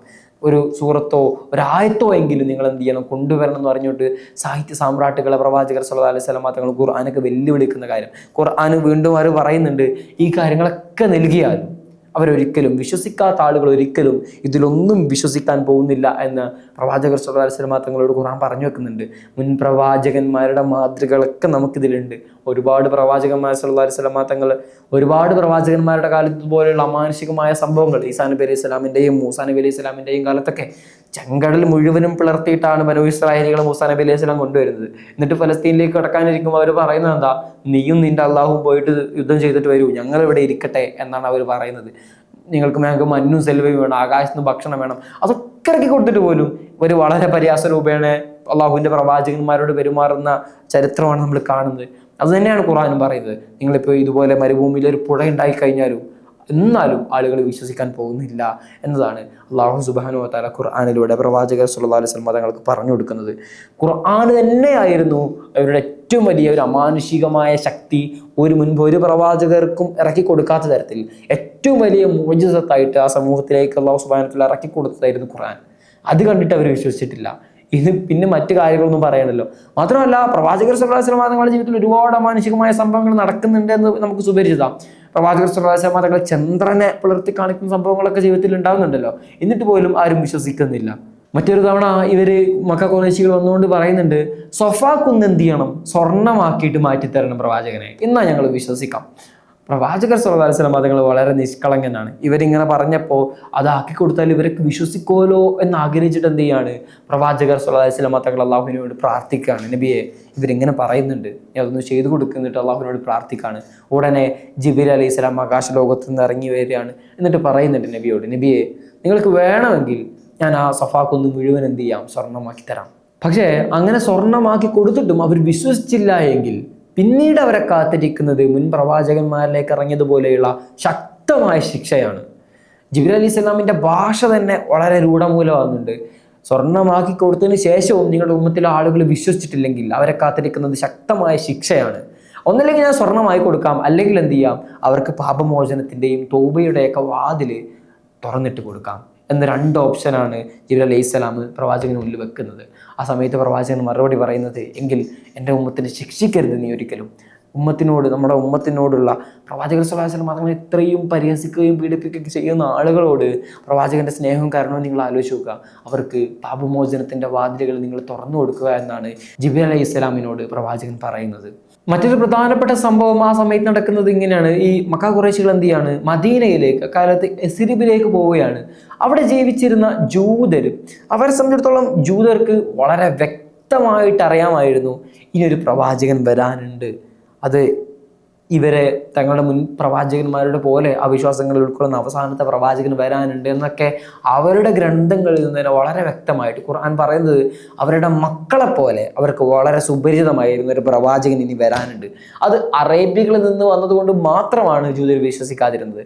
അങ്ങനത്തെ ആളുകൾ അവരുടെ അടുത്ത് അവർക്ക് കിതാബുകളെ പറ്റിയൊക്കെ വലിയ ജ്ഞാനമുള്ളതുകൊണ്ട് തന്നെ എന്ത് ചെയ്യാണ്, ഈ മക്ക ഖുറൈശികൾ യസ്രിബിൽ ചെന്നിട്ട് അവരുടെ ജൂതരോട് പറയുകയാണ്, ഞങ്ങളുടെ നാട്ടിൽ ഇങ്ങനെ ഒരു പ്രവാചകൻ വന്നിട്ടുണ്ട്, അതുകൊണ്ട് അദ്ദേഹത്തെ തളർത്താൻ പറ്റിയ എന്തെങ്കിലുമൊക്കെ വഴി ഞങ്ങൾക്ക് പറഞ്ഞു തരണം എന്നിട്ട് പറഞ്ഞുകൊണ്ട് പോവാ. ജൂതരെ സംബന്ധിച്ചിടത്തോളം നിങ്ങൾ ആലോചിച്ച് നോക്കുക, അവരെ സംബന്ധിച്ചിടത്തോളം അവർക്ക് എന്ത് ചെയ്യാണ്, ഈ ആശയം ഓക്കെ ആയിരുന്നു. പ്രവാചകർ സല്ലല്ലാഹു അലൈഹി വസല്ലം തങ്ങൾ കൊണ്ടുവന്ന ആശയം വളരെ വ്യക്തവും വളരെ സ്പഷ്ടവുമായിരുന്നു. കാരണം അവരുടെ ഗ്രന്ഥങ്ങളിൽ പറയുന്ന അതേ കാര്യങ്ങൾ തന്നെയാണ് ഈ പ്രവാചകനും പറയുന്നത്. പക്ഷേ അവർക്ക് വ്യക്തിയായിരുന്നു പറ്റാതിരുന്നത്. കാരണം അത് അറബികളിൽ നിന്ന് വന്നു എന്നായിരുന്നു അവരുടെ സംബന്ധിച്ചിടത്തോളം അവർക്ക് പറ്റാതിരുന്നൊരു കാര്യം. ഇനി മക്കയിലേക്ക് വരുമ്പോൾ അവർ ഈ ആശയത്തോടായിരുന്നു അവരോടുണ്ടായിരുന്ന വിയോജിപ്പുകൾ. അവരുടെ മുൻ ദൈവങ്ങളെയും മുൻ പ്രപിതാക്കളെയൊക്കെ പരിഹസിക്കുന്ന തരത്തിലേക്ക് അവരുടെ പ്രവാചകർ സല്ലല്ലാഹു അലൈഹി വസല്ലം തങ്ങൾ കൊണ്ടുവന്ന ആശയത്തെ ഇവർ എതിർത്തിരുന്നു. മാത്രമല്ല, മറിച്ച് ഈ സമയത്ത് എന്ത് ചെയ്യാണ്, ഇവർ വ്യക്തിയിൽ പ്രവാചകർ സല്ലല്ലാഹു അലൈഹി വസല്ലം തങ്ങൾ എന്ന വ്യക്തിയിൽ ഇവർ വളരെ സന്തുഷ്ടരായിരുന്നു, അല്ലമീനായിരുന്നു, അവർ വളരെ സ്വീകാര്യ ആളായിരുന്നു. ഇങ്ങനെ മക്ക ഖുറൈശികളും ജൂതരും തമ്മിൽ ഇങ്ങനെ ഓപ്പോസിറ്റ് ആയിട്ട് കിടക്കുന്ന ഒരു രംഗം അവിടെ ഉണ്ട്. അങ്ങനെ ഈ മക്കയിൽ നിന്ന് മദീനയിലേക്ക് പോയ ആ സംഘം ആളുകൾ, അത് നളർ ബിൻ ഹാരിസ്, അതുപോലെ ഉത്ബത്ത് ബിൻ അബീ മുഈസ് തുടങ്ങിയ ആളുകളൊക്കെ ആയിരുന്നു, ഒരു സംഘമായിരുന്നു അവിടെ പോയത്. അവരോട് ഈ യസ്രിബിൽ ഉണ്ടായിരുന്ന ജൂതര് പറഞ്ഞു കൊടുക്കുന്ന 3 സംഭവങ്ങളുണ്ട്. നിങ്ങൾ എന്ത് ചെയ്യണം, ഈ വന്ന പ്രവാചകനോട് 3 ചോദ്യങ്ങൾ ചോദിക്കണം. ഇതിനെ പറ്റിയിട്ട് വളരെ ഡീറ്റെയിൽ ആയിട്ടൊരു വീഡിയോ നമ്മൾ നേരത്തെ ചെയ്തിട്ടുണ്ട്. പ്രവാചകർ സല്ലല്ലാഹു അലൈഹി വസല്ലം തങ്ങൾ പറഞ്ഞു കൊടുക്കുന്ന 3 കഥകളെ സംബന്ധിച്ചിടത്തോളം നമ്മൾ റമളാൻ സീരീസിൽ നേരത്തെ ചെയ്തിരുന്നു. അത് കാണാത്ത ആളുകളൊക്കെ അത് പിന്നീട് കാണുക ഇതിന് ശേഷം. അഥവാ വെച്ചാൽ നമ്മൾ വളരെ ഡീറ്റെയിൽ ആയിട്ടൊന്നും ഇതിനെപ്പറ്റി ഇവിടെ സംസാരിക്കുന്നില്ല, നമ്മുടെ വിഷയവുമായിട്ട് അത്ര ബന്ധമില്ലാത്തതുകൊണ്ട് തന്നെ എന്തായിരുന്നു എന്ന് നമ്മൾ വളരെ മുകളിലൂടെ മാത്രം സൂചിപ്പിച്ച് പോവുകയാണ്. അതിനെപ്പറ്റി ഡീറ്റെയിൽ ആയിട്ട് അറിയേണ്ട ആളുകൾ എന്ത് ചെയ്യാം, ആ വീഡിയോ പോയിട്ട് കാണാം. മാത്രം അങ്ങനെ പ്രവാചകർ സ്വല്ലല്ലാഹു അലൈഹി വസല്ലം തങ്ങളോട് 3 ചോദ്യം പറഞ്ഞു കൊടുക്കുകയാണ്. അതിൽ ഒന്നാമത്തെ ചോദ്യം നിങ്ങൾ ഇതെങ്ങനെയാണ്, നിങ്ങൾ എന്ത് ചെയ്യണം, അസ്ഹാബുൽ കഹ്ഫിനെ പറ്റി നിങ്ങൾ ചോദിക്കണം, ഗുഹാ നിവാസികളെ പറ്റി നിങ്ങൾ ചോദിക്കണം എന്നായിരുന്നു ഒന്നാമത്തെ ചോദ്യം. രണ്ടാമത്തെ ചോദ്യം, ഒരുപാട് ദൂരെ സഞ്ചരിച്ച് വടക്കും പടിഞ്ഞാറൊക്കെ ഭരണമാക്കി പ്രവർത്തിക്കുന്ന ആ ഭരണാധികാരിയെ പറ്റി, ചക്രവർത്തിയായിരുന്ന സഞ്ചാരിയായിരുന്ന ആ ഭരണാധികാരിയെ പറ്റി എന്ത് ചെയ്യണം, നിങ്ങൾ ചോദിക്കണം. മൂന്നാമത്തെ ചോദ്യം ആത്മാവിനെ പറ്റി, റൂഹിനെ പറ്റി നിങ്ങൾ ചോദിക്കണം. ഈ 3 ചോദ്യങ്ങളാണ് മദീനയിലെ ആളുകൾ എന്ത് ചെയ്യുന്നത്, ഇവർക്ക് പറഞ്ഞു കൊടുക്കുന്നത്. ഉടനെ മക്കക്കാർ എന്ത് ചെയ്യുന്നു, പ്രവാചകർ സ്വല്ലല്ലാഹു അലൈഹി വസല്ലം തങ്ങളുടെ അടുത്തേക്ക് വരുന്നു. എന്നിട്ട് എന്ത് ചെയ്യാണ്, ഈ 3 ചോദ്യങ്ങൾ ചോദിക്കുകയാണ്. പ്രവാചകർ സ്വല്ലല്ലാഹു അലൈഹി വസല്ലം തങ്ങൾ പറയുന്നു, ഞാൻ നാളെ പറഞ്ഞു തരാം. ആ സമയത്ത് പ്രവാചകർ സ്വല്ലല്ലാഹു അലൈഹി വസല്ലം തങ്ങൾ എന്ത് ചെയ്യാണ്, ഇൻഷാ അള്ളാ എന്ന് പറയാൻ വേണ്ടിയിട്ട് വിട്ടുപോവുകയാണ്, മറന്നു പോവുക. ആ സമയത്ത് അടുത്ത ദിവസം പ്രവാചകർ സ്വല്ലല്ലാഹു അലൈഹി വസല്ലം തങ്ങളുടെ അടുത്തേക്ക് ഇവർ വരുന്നുണ്ട്. പക്ഷേ ജിബ്രീൽ അലൈഹി സ്വലാം വന്നിട്ടില്ല, ഒന്നും പറഞ്ഞു കൊടുത്തിട്ടില്ല. ഈ ഇൻഷാ അള്ളാ എന്ന് പറയാൻ വിട്ടുപോയതുകൊണ്ട് തന്നെ അള്ളാഹു സുബ്ഹാനഹു വ തആല എന്ത് ചെയ്യാണ്, ജിബ്രീൽ അലൈഹി സ്വലാമിനെ ഇറക്കുന്നില്ല. പിറ്റേന്നും വന്നില്ല. അന്നും ആളുകൾ വന്നിട്ട് ചോദിക്കുന്നില്ല, നബിയോട് ചോദിക്കുകയാണ്, എന്താ നിങ്ങൾ ഇന്ന് പറഞ്ഞു തരാം എന്ന് പറഞ്ഞാണല്ലോ, ആ 3 ചോദ്യത്തിനുള്ള ഉത്തരം പറഞ്ഞു തരണം. ആ സമയത്ത് പ്രവാചകർ കൈമലർത്താണ്, നിങ്ങൾ അടുത്ത ദിവസം വരണം. അങ്ങനെ ദിവസങ്ങൾ എന്ത് ചെയ്യാണ്, ഇത് ഇങ്ങനെ തുടർന്നുകൊണ്ടിരിക്കുകയാണ്. ആളുകൾ പ്രവാചകർ സ്വല്ലല്ലാഹു അലൈഹി വസല്ലം തങ്ങളെ പറ്റിയിട്ട് പരിഹസിക്കാൻ തുടങ്ങി. ഇത് അള്ളാഹുവിൽ നിന്നുള്ള വാക്യങ്ങളാണ് എന്ന വളരെ വ്യക്തമാക്കുന്ന ഒരു അവസരമായിരുന്നു അത്. കാരണം പ്രവാചകർ സ്വല്ലല്ലാഹു അലൈഹി വസല്ലം തങ്ങൾ സ്വയം ഉണ്ടാക്കി പറയുകയാണെങ്കിൽ ഇങ്ങനെ പ്രവാചകർ സ്വല്ലല്ലാഹു അലൈഹി വസല്ലം തങ്ങൾക്ക് പരിഹാസ്യമാവേണ്ട ഒരു ആവശ്യം വരികയായിരുന്നില്ല. മറിച്ച് എന്താണ് ചോദിച്ചത് അതിനുള്ള മറുപടി സ്പോട്ടിൽ തന്നെ പറഞ്ഞു കൊടുക്കാമായിരുന്നു. ഇങ്ങനെ ദിവസങ്ങൾ എടുത്തിട്ട് എന്ത് ചെയ്യാണ്, ജിബ്രീൽ അലൈഹി സ്വലാം വരുന്നില്ല. പ്രവാചകർ സ്വല്ലല്ലാഹു അലൈഹി വസല്ലം തങ്ങൾക്ക് വളരെ വിഷമായി. അങ്ങനെ ദിവസങ്ങൾക്ക് ശേഷം അള്ളാഹുവിന്റെ ഓർഡർ വരുന്നു, ജിബ്രീൽ അലൈഹി സ്വലാം വരുന്നുണ്ട്. ആ സമയത്ത് പ്രവാചകൻ ചോദിക്കുന്നുണ്ട്, എന്തുകൊണ്ടാണ് നീ ഇത്രയും കാലം വരാതിരുന്നത്? അത് സൂറത്തുൽ കഹ്ഫ് അള്ളാഹു സുബ്ഹാനഹു വ തആല ആ സമയത്താണ് ഇറക്കി കൊടുക്കുന്നത്. അസ്ഹാബുൽ കഹ്ഫിന്റെ എല്ലാ സംഭവങ്ങളും പറഞ്ഞു കൊടുക്കുന്നുണ്ട്. ആ സമയത്ത് അള്ളാഹു പറയുന്നുണ്ട്, ഒരു കാര്യം നിങ്ങൾ നാളെ ചെയ്യണം എന്ന് മാറ്റി വെക്കുകയാണെങ്കിൽ ഒരിക്കലും ഇൻഷാ അള്ളാഹ് പറയാൻ വിട്ടുപോകരുത് എന്ന് പറഞ്ഞിട്ട് അള്ളാഹു പ്രവാചകർ സ്വല്ലല്ലാഹു അലൈഹി വസല്ലം തങ്ങളെ നമ്മളെയൊക്കെ പഠിപ്പിക്കുന്ന ഒരു കാര്യമുണ്ട്. അവിടെ നമ്മൾ എന്തെങ്കിലുമൊക്കെ നാളേക്ക് ചെയ്യാൻ വേണ്ടി മാറ്റി വെക്കുകയാണെങ്കിൽ എന്തായാലും നമ്മൾ ഇൻഷാ അള്ളാഹ് പറയണം എന്ന് കുറച്ച് വിശ്വസിപ്പിക്കുന്ന തരത്തിലായിരുന്നു ആ വാക്യങ്ങൾ. അങ്ങനെ അസ്ഹാബുൽ കഹ്ഫിന്റെ കഥ പറഞ്ഞു കൊടുക്കുന്നുണ്ട്. അവരിങ്ങനെ ഗുഹാനിവാസികളായിരുന്നു. ഇതാണ് ഞാൻ പറഞ്ഞത്. വളരെ ഡീറ്റെയിൽ ആയിട്ട് ആ സംഭവങ്ങളൊക്കെ നമ്മൾ നേരത്തെ വീഡിയോ ചെയ്തതാണ്. അപ്പോൾ കാണാത്തവരൊക്കെ എന്ത് ചെയ്യുക, ആ വീഡിയോ പോയിട്ട് കാണാം. ആ അസ്ഹാബുൽ കഹ്ഫിന്റെ കഥ പറഞ്ഞു കൊടുക്കുന്നുണ്ട്. അതിനുശേഷം വന്നിട്ട് ദുൽഖർനൈനിന്റെ സംഭവം. ദുൽഖർനൈനാണ് ആ രാജാവിനെ പറ്റി പറയുന്നത്. അങ്ങനെ 2 പ്രദേശങ്ങളും പോയി ചക്രവർത്തിയായി വാഴുന്ന ദുൽഖർനൈനിന്റെ ചരിത്രം പറഞ്ഞു കൊടുക്കുന്നുണ്ട്. മൂന്നാമതായിട്ട് ചോദിക്കുന്നത് എന്താണ്, ആത്മാവിനെ പറ്റിയാണ്. റൂഹിനെ പറ്റി എന്താണ് നിങ്ങൾക്ക് പറയാനുള്ളത് എന്നതായിരുന്നു. അതിന് പ്രവാചകർ സ്വല്ലല്ലാഹു അലൈഹി വസല്ലം തങ്ങൾ പറയുന്ന മറുപടി വളരെ മനോഹരമാണ്. റൂഹിനെ പറ്റി എനിക്ക് വലിയ ധാരണകളൊന്നുമില്ല. റൂഹിനെ പറ്റി വളരെ കുറച്ച് കാര്യങ്ങളെ ഭൂമിയിലേക്ക് കൊടുത്തിട്ടുള്ളൂ. അതിനെപ്പറ്റി കൂടുതൽ കാര്യങ്ങളൊന്നും എനിക്കറിയില്ല എന്നതായിരുന്നു ആ സമയത്ത് പ്രവാചകൻ കൊടുക്കുന്ന മറുപടി. അത് തന്നെയായിരുന്നു ജൂതർ അവരോട് പറഞ്ഞിരുന്നത്. റൂഹിനെ പറ്റി ഒരുപാട് കാര്യങ്ങൾ ഈ പ്രവാചകൻ പറയുന്നുണ്ടെങ്കിൽ അതേ ഒരു കള്ളപ്രവാചകനാണ് എന്നതായിരുന്നു. കാരണം അവരുടെ ഗ്രന്ഥത്തിലും ഇതുപോലെ തന്നെയാണ് പറയുന്നത്. റൂഹിനെ പറ്റി അള്ളാഹു സുബ്ഹാനഹു വ തആലക്ക് മാത്രമേ അതിൻ്റെ പൂർണ്ണമായ ജ്ഞാനമുള്ളൂ. വളരെ കുറഞ്ഞ കാര്യങ്ങൾ മാത്രമേ റൂഹിനെ പറ്റി ജനങ്ങൾക്കിടയിൽ അറിയുള്ളൂ എന്നതൊക്കെയായിരുന്നു അവരുടെ ഗ്രന്ഥത്തിലും പറഞ്ഞിരുന്നത്.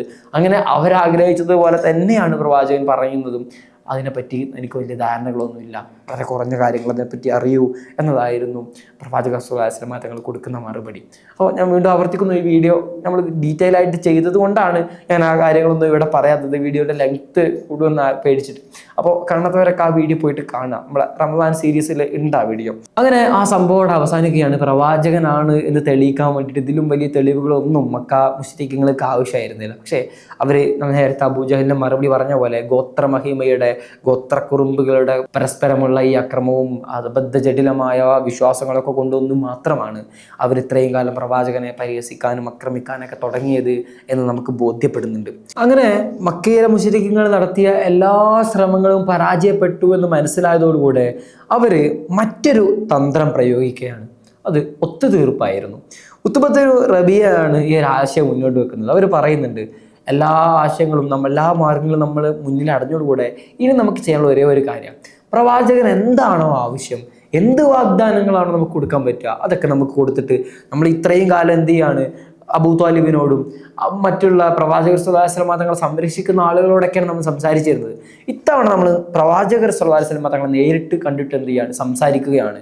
അതിന് വേണ്ട എല്ലാ വാഗ്ദാനങ്ങളും ഒത്തുതീർപ്പുകൾ നടത്തിയിട്ട് എന്ത് ചെയ്യാം, നമുക്ക് ഈ കാര്യം ഇവിടെ വെച്ച് അവസാനിപ്പിക്കാം എന്നതാണ് അവരോട് പറയുന്നത്. ആ സമയത്ത് ഖുർആൻ ഇടപെടുന്നുണ്ട്, പ്രവാചകൻ എന്നിട്ട് പറയുന്നുണ്ട് എന്ത്, അവർ ഇതുപോലെയുള്ള വാഗ്ദാനങ്ങളായിട്ട് വരും, നിങ്ങൾ ഒരിക്കലും വഴങ്ങരുത്, എന്താണോ നിങ്ങളുടെ കാര്യം അതുമായിട്ട് നിങ്ങൾ മുന്നോട്ട് പോവുക, ഒരു വിട്ടുവീഴ്ചയ്ക്കും തയ്യാറാവരുത്. ഇന്നും വിശ്വാസികളോട് ഖുർആൻ പറഞ്ഞു വെക്കുന്ന ഒരു കാര്യമാണത്. അങ്ങനെ എന്ത് ചെയ്യാണ്, ഉത്ബത്ത് ബിൻ റബീഅ പ്രവാചകന്റെ അടുത്തേക്ക് വരികയാണ്. കഅബയുടെ അടുത്ത് ആളുകൾ എന്ത് ചെയ്യാണ്, ഉത്ബയെ തന്നെ ഇതിനു വേണ്ടിയിട്ട് നിയമിക്കുന്നുണ്ട്. ഉത്ബ ഇങ്ങനെ ഒരു കാര്യം പറഞ്ഞോടുകൂടെ മക്ക മുശ്രിക്കുകൾ എന്ത് ചെയ്യാണ്, ഇത് കാര്യത്തിൻ്റെ മേൽ ഉറക്കുകയും അവസാനമായിട്ട് ഇങ്ങനെ ഒരു ഒത്തുതീർപ്പിന് വേണ്ടിയിട്ട് അവർ ഒരുമിച്ച് കൂടുക. അവർ ഉത്ബയെ തന്നെ ഇത് ഏൽപ്പിക്കുകയാണ്, നിങ്ങൾ തന്നെ ഈ ഒരു പ്രശ്നത്തിന് ഇങ്ങനെ പരിഹാരം കാണണം. പ്രവാചകർ സ്വല്ലല്ലാഹു അലൈഹി വസല്ലം തങ്ങൾ കഅബയിൽ ഒരിക്കൽ ഇങ്ങനെ നിസ്കരിച്ചുകൊണ്ടിരിക്കുകയാണ്, ഓതിക്കൊണ്ടിരിക്കുകയാണ്. ആ സമയത്ത് ഉത്ബ എന്താണ്, പ്രവാചകന്റെ അടുത്തേക്ക് വരുന്നു. എന്നിട്ട് ചോദിക്കുകയാണ്, നിങ്ങളാണോ നിങ്ങളുടെ പിതാവ് അബ്ദുള്ളയാണോ ഏറ്റവും വലിയ ശ്രേഷ്ഠൻ? പ്രവാചകൻ ഒന്നും പറഞ്ഞില്ല. അത് ചോദിക്കുന്നുണ്ട്, നിങ്ങളാണോ അത് നിങ്ങളുടെ വല്യപ്പയായിരുന്ന അബ്ദുൽ മുത്തലിബാണോ ഏറ്റവും വലിയ ശ്രേഷ്ഠൻ? പ്രവാചകൻ അറിയാം അഷ്റഫുൽ ആലം താൻ തന്നെയാണ്. പക്ഷേ പ്രവാചകൻ ആ മറുപടി പറഞ്ഞുകൊണ്ട് കാര്യമൊന്നുമില്ല. അതുകൊണ്ട് പ്രവാചകൻ സ്വല്ലല്ലാഹു അലൈഹി വസല്ലം തങ്ങൾ എന്ത് ചെയ്യാണ്, നിശബ്ദമായിട്ട് ഒന്നും പറയാതിരിക്കാം. ആ സമയത്ത് ഉത്ബ മറുപടി പറയുന്നുണ്ട്, നിങ്ങളെ ഞങ്ങൾ അതിയായിട്ട് ആദരിക്കുന്നുണ്ട്, ബഹുമാനിക്കുന്നുണ്ട്. പക്ഷേ നിങ്ങൾ എന്ത് ചെയ്യാണ്, നിങ്ങളെല്ലാവരെയും തള്ളി പറഞ്ഞു, ഞങ്ങളുടെ പിതാക്കൾ പിഴച്ചു എന്ന് പറയുന്നുണ്ട്. ഇങ്ങനെ ഞങ്ങൾക്കിടയിലുള്ള ഐക്യം നഷ്ടപ്പെട്ടു. ഞങ്ങൾക്കിടയിൽ ഞങ്ങളുടെ പിതാക്കളും മക്കളൊക്കെ എന്ത് ചെയ്യാണ്, വേർപിരിയാൻ തുടങ്ങി. മക്കൾ ഇസ്ലാമിലേക്ക് വരുന്നതോടുകൂടെ എന്ത് ചെയ്യാണ്, പിതാക്കളും മക്കളും തമ്മിൽ പ്രശ്നം ഉണ്ടാവുകയാണ്. അതുകൊണ്ട് അവർക്ക് തമ്മിലിടയിൽ പ്രശ്നങ്ങൾ, അങ്ങനെ ഞങ്ങൾക്കിടയിലുള്ള ഐക്യം നഷ്ടപ്പെട്ടു. ഞങ്ങൾ നിങ്ങളെ ബഹുമാനിച്ചിരുന്നു, ഞങ്ങളെ അല്ലാമീനായിരുന്നു, അങ്ങനെയൊക്കെ ചെയ്യുന്നുണ്ട്. അതുകൊണ്ട് സമ്പത്താണ് ഇതിൻ്റെ പിന്നിൽ നിങ്ങളുടെ ആവശ്യമെങ്കിൽ മക്കയിലുള്ള എല്ലാവരുടെയും സമ്പത്തുകൾ ഞങ്ങൾ വാങ്ങിയിട്ട് എന്ത് ചെയ്യാം, നിങ്ങൾക്ക് തരാം. മക്കയിൽ ഏറ്റവും വലിയ സമ്പന്നനായിട്ട് നിങ്ങളെ മാറ്റാം എന്നതായിരുന്നു ഉത്ബ നൽകുന്ന ആദ്യത്തെ ഒത്തുതീർപ്പിലെ വാഗ്ദാനം. ഇങ്ങനെ ഒരു പുതിയ മതവും പ്രവാചകത്വവാദവും ഒക്കെ നിങ്ങൾ മുന്നോട്ട് വെക്കുന്നത് സമ്പത്ത് ആഗ്രഹിച്ചിട്ടാണെങ്കിൽ മക്കയിലുള്ള സമ്പന്ന ആളുകളിൽ നിന്നൊക്കെ സമ്പത്ത് ഒരുമിച്ച് കൂട്ടി എന്ത് ചെയ്യാം, മക്കയിലെ ഏറ്റവും വലിയ സമ്പന്നനായ മനുഷ്യനെ നിങ്ങളെ ആക്കി തീർക്കാം എന്നാണ് ഉത്ബ മറുപടി നൽകുന്നത്. ആ സമയത്ത് അതല്ല, ഇനി അധികാരമാണ് നിങ്ങളുടെ ഉദ്ദേശമെങ്കിൽ മക്കയിലെ അധികാരിയായിട്ട് നിങ്ങളെ മാറ്റാം. ഇത്രയും കാലം ഗോത്രങ്ങൾ, ഓരോ ഗോത്രത്തിനും ഓരോ നേതാക്കൾ, അങ്ങനെയായിരുന്നു മക്കയുടെ സിസ്റ്റമെങ്കിൽ എല്ലാവരെയും പറഞ്ഞ് മനസ്സിലാക്കിയിട്ട് എന്ത് ചെയ്യാം, മക്കയിലെ അധികാരിയായിട്ട് നിങ്ങളെ മാറ്റാം. കാരണം അവർക്ക് പ്രശ്നമല്ല, മക്കയിലെ അല്ലമീനാണ്, മക്കയിലെ നേതാവാക്കി മാറ്റിയാൽ ഇവർക്ക് പ്രശ്നമല്ല. ഒരു പുതിയ മതവും പുതിയ വിശ്വാസമൊക്കെയാണ് ഇവർക്ക് സമ്മതിക്കാൻ പറ്റാത്തത്. ഇനി അതല്ല, നിങ്ങൾ വല്ല അസുഖവും മരണവും ഒക്കെ സംഭവിച്ചിരിക്കുകയാണെങ്കിൽ മക്കയിലെ ഏറ്റവും വലിയ, ഈ ലോകത്ത് തന്നെ നമുക്ക് ലഭിക്കാൻ പറ്റുന്ന അറേബ്യയിലെ വലിയ ചികിത്സകരെ കൊണ്ടുവന്നിട്ട് എന്ത് ചെയ്യാം, സൗജന്യമായിട്ട് ഞങ്ങൾ നിങ്ങളെ ചികിത്സിക്കാം, എല്ലാവിധ സൗകര്യങ്ങളും നിങ്ങൾക്ക് വേണ്ടിയിട്ട് ഞങ്ങൾ ചെയ്തു തരാം. ഇനി അതല്ല, സ്ത്രീകളെയാണ് നിങ്ങൾക്ക് ആവശ്യമെങ്കിൽ, മക്കയിലെ ഏത് സ്ത്രീകൾ, ഏത് സുന്ദരികളെയാണ് നിങ്ങൾക്ക് ആവശ്യമെങ്കിൽ അത്രയും സുന്ദരികളെ നിങ്ങൾക്ക് വിവാഹം ചെയ്തു തരാം. ഇങ്ങനെ എല്ലാവിധ ഓഫറുകളും, ഒരു മനുഷ്യന് നൽകാൻ പറ്റുന്ന എല്ലാവിധ ഓഫറുകളും ഉത്ബ എന്ത് ചെയ്യാണ്, പ്രവാചകന്റെ മുന്നിൽ വെക്കുകയാണ്. ഇങ്ങനെ എല്ലാ ഓഫറുകളും കൊടുത്തിട്ട് പറയാണ്, ഒരേ ഒരു കാര്യം ചെയ്തു, ഇത് എന്താണെന്ന് വെച്ചാൽ ചെയ്തു തരാം, പക്ഷേ നിങ്ങളിപ്പോൾ പറഞ്ഞുകൊണ്ടിരിക്കുന്ന ഈ ഒരു കാര്യം ഇവിടെ അവസാനിപ്പിക്കണം എന്ന് പറഞ്ഞിട്ട് പ്രവാചകനോട് ഈ ഒത്തുതീർപ്പിന് വേണ്ടിയിട്ട് സംസാരിക്കാം. പ്രവാചകൻ ഇത്രയും സമയം ഉത്ബ പറഞ്ഞിരുന്ന കാര്യങ്ങൾ മുഴുവനും കേട്ടിരിക്കുന്നുണ്ട്. എന്നിട്ട് ചോദിക്കുന്നുണ്ട്, പറഞ്ഞത് കഴിഞ്ഞോ? പ്രവാചകർ സ്വല്ലല്ലാഹു അലൈഹി വസല്ലം തങ്ങളുടെ വലിയൊരു സ്വഭാവ ഗുണം കൂടെ നമ്മൾ ഇവിടെ മനസ്സിലാക്കണം. ശത്രുക്കൾ വന്നിട്ട് ഇത്രയും കാര്യങ്ങളൊക്കെ സംസാരിക്കുമ്പോൾ എന്ത് ചെയ്യാണ്, പ്രവാചകൻ അത് വളരെ ശാന്ത സ്വഭാവത്തോടു കൂടെ അത് മുഴുവനും കേട്ടിരിക്കുകയാണ്. ചോദിക്കുക, നിങ്ങൾ പറഞ്ഞത് കഴിഞ്ഞോ? ഉത്ബ മറുപടി പറയുന്നുണ്ട്, അതെ, ഞാൻ കഴിഞ്ഞിട്ടുണ്ട്. ഒരു നല്ലൊരു കേൾവിക്കാരൻ്റെ എല്ലാ ക്വാളിറ്റിയും, ഒരു നേതാവിൻ്റെ എല്ലാ ക്വാളിറ്റിയും പ്രവാചകങ്ങളിൽ പ്രകടമാകുന്ന ഒരു സന്ദർഭമാണെന്ന് നമുക്ക് മനസ്സിലാകും. എന്നിട്ട് പ്രവാചകൻ പറയുന്നുണ്ട്, ഇനി ഞാനൊരു കാര്യം പറയട്ടെ. അതെ, ഉത്ബ സമ്മതിക്കുകയാണ്. ആ സമയത്ത് പ്രവാചകർ സ്വല്ലല്ലാഹു അലൈഹി വസല്ലം തങ്ങൾ സൂറത്ത് ഫുസ്സിലത്ത് ഹമീം തൻസീൽ കിതാബ് തുടങ്ങുന്ന ആ ആയത്തുകൾ എന്ത് ചെയ്യാണ്, ഉത്ബക്ക് ഓതി കൊടുക്കുകയാണ്. പ്രവാചകർ സ്വല്ലല്ലാഹു അലൈഹി വസല്ലം തങ്ങൾ ഖുർആൻ ഓതാൻ തുടങ്ങിയതോടുകൂടെ ഉത്ബ എല്ലാം മറന്നിട്ട് ആ ആയത്തിൽ അഭിരമിച്ചിട്ട് ഇരുന്നു പോവാം. രണ്ട് കൈകളും ഇങ്ങനെ പുറകോട്ട് വെച്ചിട്ട് എന്ത് ചെയ്യാണ്, വളരെ വശ്യതയിൽ മുഴുകിയിട്ട് ഖുർആനിൻ്റെ ഓരോ വാക്യങ്ങളും, അതും അത്രയും മനോഹരമായിട്ട് ഓതുന്ന പ്രവാചകർ സ്വല്ലല്ലാഹു അലൈഹി വസല്ലം തങ്ങളുടെ ശബ്ദത്തിലൂടെ തന്നെ ഉത്ബ അത് കേൾക്കുകയാണ്. ആ വശ്യ മനോഹാരിതയിൽ ഇങ്ങനെ മുഴുകിയിട്ട് ഉത്ബ ഇരുന്നു പോവുകയാണ്. 13-ാമത്തെ ആയത്ത്, സൂറത്ത് ഫസ്സിലത്തിൻ്റെ 13-ാമത്തെ ആയത്തെത്തിയപ്പോൾ അത് സമൂത് ഗോത്രങ്ങൾക്കിടയിൽ ഉണ്ടായിരുന്ന ശിക്ഷയൊക്കെ പറ്റി ഇങ്ങനെ ഓർമ്മിപ്പിച്ചുകൊണ്ട് ആയത്ത് പറഞ്ഞപ്പോൾ എന്ത് ചെയ്യാണ്, ഉത്ബയുടെ മുഖഭാവങ്ങൾ മാറി. അദ്ദേഹം പ്രവാചകർ സ്വല്ലല്ലാഹു അലൈഹി വസല്ലം തങ്ങളുടെ വായ പൊത്തി എന്നുള്ളതാണ് ചരിത്രം. മതി മതി, ഇത്രയും മതി, അത്രയും വലിയ ശിക്ഷ ഇവർക്കും വരുമോ എന്ന് ഇവർ ഭയപ്പെട്ടു പോവുകയാണ്. അങ്ങനെ ആ ആയത്തെത്തിയപ്പോൾ ഇവർ വായു പൊത്തിയിട്ട് എന്ത് ചെയ്യാണ്, ഉത്തുബ അവിടെ നിന്ന് ഇറങ്ങിപ്പോരുക. ഉത്തുബ പ്രവാചകർ സ്വല്ലല്ലാഹു അലൈഹി വസല്ലം തങ്ങളുടെ വീട്ടിൽ നിന്ന് ഇറങ്ങി മക്കയിലേക്ക് എത്തിയപ്പോൾ ആളുകളൊക്കെ അദ്ദേഹത്തിന് കാത്തിരിക്കുകയാണ്. ഇങ്ങനെ ഒരു ഒത്തുതീർപ്പിൽ പ്രവാചകർ സ്വല്ലല്ലാഹു അലൈഹി വസല്ലം തങ്ങൾ സമ്മതിച്ചോ, എന്ത് പറ്റിയെന്നറിയാൻ വേണ്ടി ഇവർ കാത്തിരിക്കുകയാണ് ഉത്തുബയെ. ആ സമയത്ത് ഉത്തുബ ഇവരോട് വന്ന് പറയുന്നത് ചരിത്രത്തിൽ വളരെ മനോഹരമായ വാക്യങ്ങളാണ്. മുഹമ്മദ് എന്ത് ചെയ്യാണ്, മുഹമ്മദ് ഒരു കവിയല്ല, അദ്ദേഹം ഒരു മാരണക്കാരനുമല്ല. വല്ലാഹി ഞാൻ എന്ത് ചെയ്യാണ്, ആ വാക്കുകൾക്ക് ഒരു വളരെയധികം ഭാവി കാണുന്നുണ്ട്. അയാളുടെ വഴിക്ക് നിങ്ങൾ വിടണം. അയാളെ വിശ്വസിക്കുന്ന ആളുകൾ വിശ്വസിക്കട്ടെ, വിശ്വസിക്കാത്ത ആളുകൾ അദ്ദേഹത്തിൽ വിശ്വസിക്കണ്ട. ഇനി മക്കയിലെ പുറത്തുനിന്നുള്ള അറബികളല്ലാത്ത ആരെങ്കിലുമൊക്കെ അയാളെ കൊല്ലുകയാണെന്നുണ്ടെങ്കിൽ നമുക്ക് അതോടുകൂടി അദ്ദേഹത്തിൻ്റെ ശല്യം അവിടെ ഉപേക്ഷിച്ചല്ലോ. നമുക്ക് നമ്മളല്ല കൊന്നത്, നമ്മൾക്ക് ഗോത്രങ്ങൾക്കിടയിൽ പ്രശ്നം ഉണ്ടാവില്ല. നിങ്ങൾ ആലോചിക്കണം, അവർക്കിടയിൽ ഉണ്ടായിരുന്ന ഈ ഗോത്രമഹിമ തന്നെയാണ് അക്കാലത്ത് പ്രവാചകനെ സംരക്ഷിച്ചിരുന്നത്. കാരണം ബനൂ ഹാശിമിൽപ്പെട്ട പ്രവാചകനെ ആരെങ്കിലും തൊട്ട് കഴിഞ്ഞാൽ ഈ ഗോത്രക്കാര്, അപ്പോൾ അവർക്ക് ഈ വിശ്വാസങ്ങളൊന്നുമില്ല. അവർ ഗോത്രത്തിൻ്റെ മഹിമ കൊണ്ട് തിരിച്ചടിക്കുന്നൊരു ഭയം അവർക്കുണ്ടായിരുന്നു. അതുകൊണ്ട് മാത്രമാണ് പ്രവാചകൻ അത്രയും കാലം ഇങ്ങനെ ആക്രമിക്കപ്പെടാതെ സംരക്ഷിച്ചു പോയിരുന്നത്. വളരെ സംരക്ഷകർ അക്കാലത്ത് പ്രവാചകൻ ഉണ്ടായിരുന്നു. അബൂ താലിബ് ഉണ്ടായിരുന്നു. ഹംസ റളിയല്ലാഹു അൻഹു മുസ്ലിം ആകുന്നത് തന്നെ ആ ചരിത്രത്തിലേക്ക് നമ്മൾ വരുന്നുണ്ട്. ഈ ഒരു കുടുംബ മഹിമ കൊണ്ട് മാത്രമാണ്. അങ്ങനെ അറബികളല്ലാത്ത ആരെങ്കിലും കൊല്ലുകയാണെങ്കിൽ നമുക്ക് അതോടെ ആ ശല്യം ഒഴിവായി കിട്ടി, നമുക്കിടയിൽ പ്രശ്നങ്ങളില്ല. ഇനി അതല്ല, അദ്ദേഹത്തിൻ്റെ വാക്കുകൾ ഈ ലോകത്ത് അതിജയിക്കുകയാണ്, അദ്ദേഹം ഈ നാടിൻ്റെ നേതാവായി മാറുകയാണ് എന്നുണ്ടെങ്കിൽ അത് നമ്മൾ അറബികളെ സംബന്ധിച്ചിടത്തോളം അത് അഭിമാനകരമായ കാര്യമല്ലേ. അതുകൊണ്ട് എന്ത് ചെയ്യുക, നിങ്ങൾ അദ്ദേഹത്തിൻ്റെ വഴിക്ക് വിടുക. നിങ്ങൾ വിശ്വസിക്കുകയാണെങ്കിൽ വിശ്വസിക്കുക, ഉപേക്ഷിക്കുകയാണെങ്കിൽ ഉപേക്ഷിക്കുക എന്നതാണ് ആ ഒത്തുതീർപ്പിൻ്റെ ചർച്ചയ്ക്ക് ശേഷം ഈ മക്കാ മുശ്രിക്കുകളോട് ഉത്തുബത്ത് വന്ന് മറുപടി പറയുന്നത്. ആ സമയത്ത് ഖുറൈശികൾ, ഇത് കേൾക്കുന്ന ഖുറൈശികൾ അദ്ദേഹത്തെ പരിഹസിക്കുന്നുണ്ട്. നിങ്ങളും ആ മുഹമ്മദിൻ്റെ വാക്കുകളിൽ പെട്ടുപോയി, ആ മരണത്തിൽ പെട്ടുപോയി എന്നൊക്കെ പറയുന്നുണ്ട്. ആ സമയത്ത് ഉത്തുബ പറയുന്നത്, ഞാൻ പറയാനുള്ളത് പറഞ്ഞു, അതേ ഉള്ളൂ, നിങ്ങൾക്ക് ചെയ്യുന്നത് ചെയ്യാമെന്ന് പറഞ്ഞിട്ട് എന്ത് ചെയ്യാണ്, അദ്ദേഹം തിരിച്ചു പോകുന്നുണ്ട്. അങ്ങനെ ഈ ഒത്തുതീർപ്പിൽ പ്രവാചകർ സ്വല്ലല്ലാഹു അലൈഹി വസല്ലം തങ്ങളെ സമ്മതിച്ചില്ല എന്ന് മനസ്സിലാക്കിയതോടുകൂടെ എന്ത് ചെയ്യാണ്, മക്കയിലെ പ്രമാണിമാർ അബ്ദുൽ മുത്തലിബിൻ്റെ അടുത്തേക്ക് വന്നിട്ട് പറയുന്നുണ്ട്, ഞങ്ങൾ അവസാനത്തെ ഒരു കാര്യം കൂടെ പറയാം, ഞങ്ങൾ വിശ്വസിക്കാം, പ്രവാചകർ സ്വല്ലല്ലാഹു അലൈഹി വസല്ലം ഞങ്ങൾ കൊണ്ടുവന്ന കാര്യങ്ങൾ ഞങ്ങൾ വിശ്വസിക്കാം, ഇസ്ലാമിൽ ഞങ്ങൾ വിശ്വസിക്കാം. പക്ഷേ അദ്ദേഹത്തിൻ്റെ കൂടെയുള്ള ഈ അടിമകളെ, താഴെത്തട്ടിലുള്ള ആളുകളൊക്കെ എന്ത് ചെയ്യണം, അവരുടെ കൂടെ ഞങ്ങൾക്ക് ഇരിക്കാൻ പറ്റില്ല. ഞങ്ങൾ വരുമ്പോൾ ആ റൂമിൽ നിന്ന് അവരൊക്കെ ഒഴിഞ്ഞു പോകണം.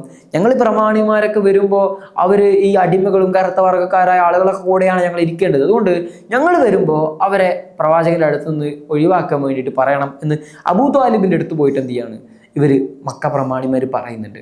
അബൂ താലിബ് വളരെ സന്തോഷമായി. ഈ ഒരു ചെറിയൊരു ഒത്തുതീർപ്പ് മാത്രം ചെയ്താൽ മതിയല്ലോ, അതോടുകൂടെ എന്ത് ചെയ്യാണ്, ആളുകളൊക്കെ പ്രവാചകനെ വിശ്വസിക്കുമല്ലോ എന്നൊക്കെ വളരെ ആശിച്ചിട്ട് എന്ത് ചെയ്യാണ്, അബൂ താലിബ് നേരെ ചെന്നിട്ട് പ്രവാചകനോട് ഇത് പറയാം. കൂടെ ഉണ്ടായിരുന്ന ആളുകളൊക്കെ ചിലർക്കൊക്കെ വളരെ സന്തോഷമായിട്ട് തോന്നുന്നു. കാരണം ഇങ്ങനെ കുറച്ച് സമയത്തേക്ക് വരെ മാറ്റി നിർത്തിയ പോലെ ആളുകളൊക്കെ വരലേക്ക് വരുമല്ലോ എന്നൊക്കെ പറയുന്നുണ്ട്. ആ സമയത്ത് ഖുർആൻ ഇടപെടുകയാണ്. പ്രഭാത പ്രദോഷങ്ങളിലെല്ലാം അള്ളാഹുവിനെ ദിക്ർ ചെയ്യുന്ന ആ പാവപ്പെട്ട മനുഷ്യരെ ഒഴിവാക്കിക്കൊണ്ട് ഒരു ഒത്തുതീർപ്പിനും നിങ്ങൾ തയ്യാറാവരുത് പ്രവാചകനെ എന്ന് ഖുർആൻ വളരെ ശക്തമായ ഭാഷയിൽ പ്രവാചകനെ പഠിപ്പിക്കുന്നുണ്ട്. ശേഷം ചരിത്രം നമ്മോട് ഓർമ്മിപ്പിക്കുന്നത് ഇങ്ങനെയാണ്. പ്രവാചകർ സ്വല്ലല്ലാഹു അലൈഹി വസല്ലം തങ്ങൾ പിന്നീട് നേരെ ഇതുപോലെയുള്ള ബിലാൽ റളിയല്ലാഹു അൻഹുവും ശുഐബ് റൂമി റളിയല്ലാഹു അൻഹു തുടങ്ങിയ അടിമകളായ മനുഷ്യരെ, അമ്മാർ ഇബ്നു യാസിർ ഉണ്ട് അവിടെ, ഇങ്ങനെ അടിമകളായ മനുഷ്യരുടെ കൂടെ പ്രവാചകൻ പോയിരിക്കുകയും നിങ്ങളാണ് എനിക്ക് ഏറ്റവും പ്രിയപ്പെട്ടതെന്ന് പറഞ്ഞിട്ട് അവരെ ചേർത്ത് പിടിക്കുന്ന രംഗമാണ് ചരിത്രത്തിൽ നമ്മൾ കാണുന്നത്. നിറവ്യത്യാസങ്ങളോ തൊലിപ്പുറത്തിൻ്റെ നിറങ്ങളോ ഒന്നുമല്ല, ഹൃദയത്തിലുള്ള വിശ്വാസത്തിൻ്റെ ഒന്നുകൊണ്ട് മാത്രമാണ് ഇസ്ലാമിൽ സ്ഥാനം കൽപ്പിക്കുന്നത് എന്ന് അള്ളാഹു വീണ്ടും വീണ്ടും ആവർത്തിക്കുന്ന ഒരു രംഗമാണ് നമ്മളവിടെ കാണുന്നത്. പ്രവാചകൻ ഒന്നും വേണ്ടായിരുന്നു, ഒരു നിമിഷം അവരെ മാറ്റി നിർത്തിയിട്ട് ഇവരെ സ്വീകരിച്ച. പക്ഷേ അള്ളാഹു സുബ്ഹാനഹു വ തആല വ്യക്തികളോടുള്ള, മനുഷ്യനോടുള്ള അവൻ്റെ വിശ്വാസങ്ങളും അവൻ്റെ ഡിഗ്നിറ്റിയൊക്കെ കാത്തു സൂക്ഷിക്കുന്നത് ഇങ്ങനെയാണ്.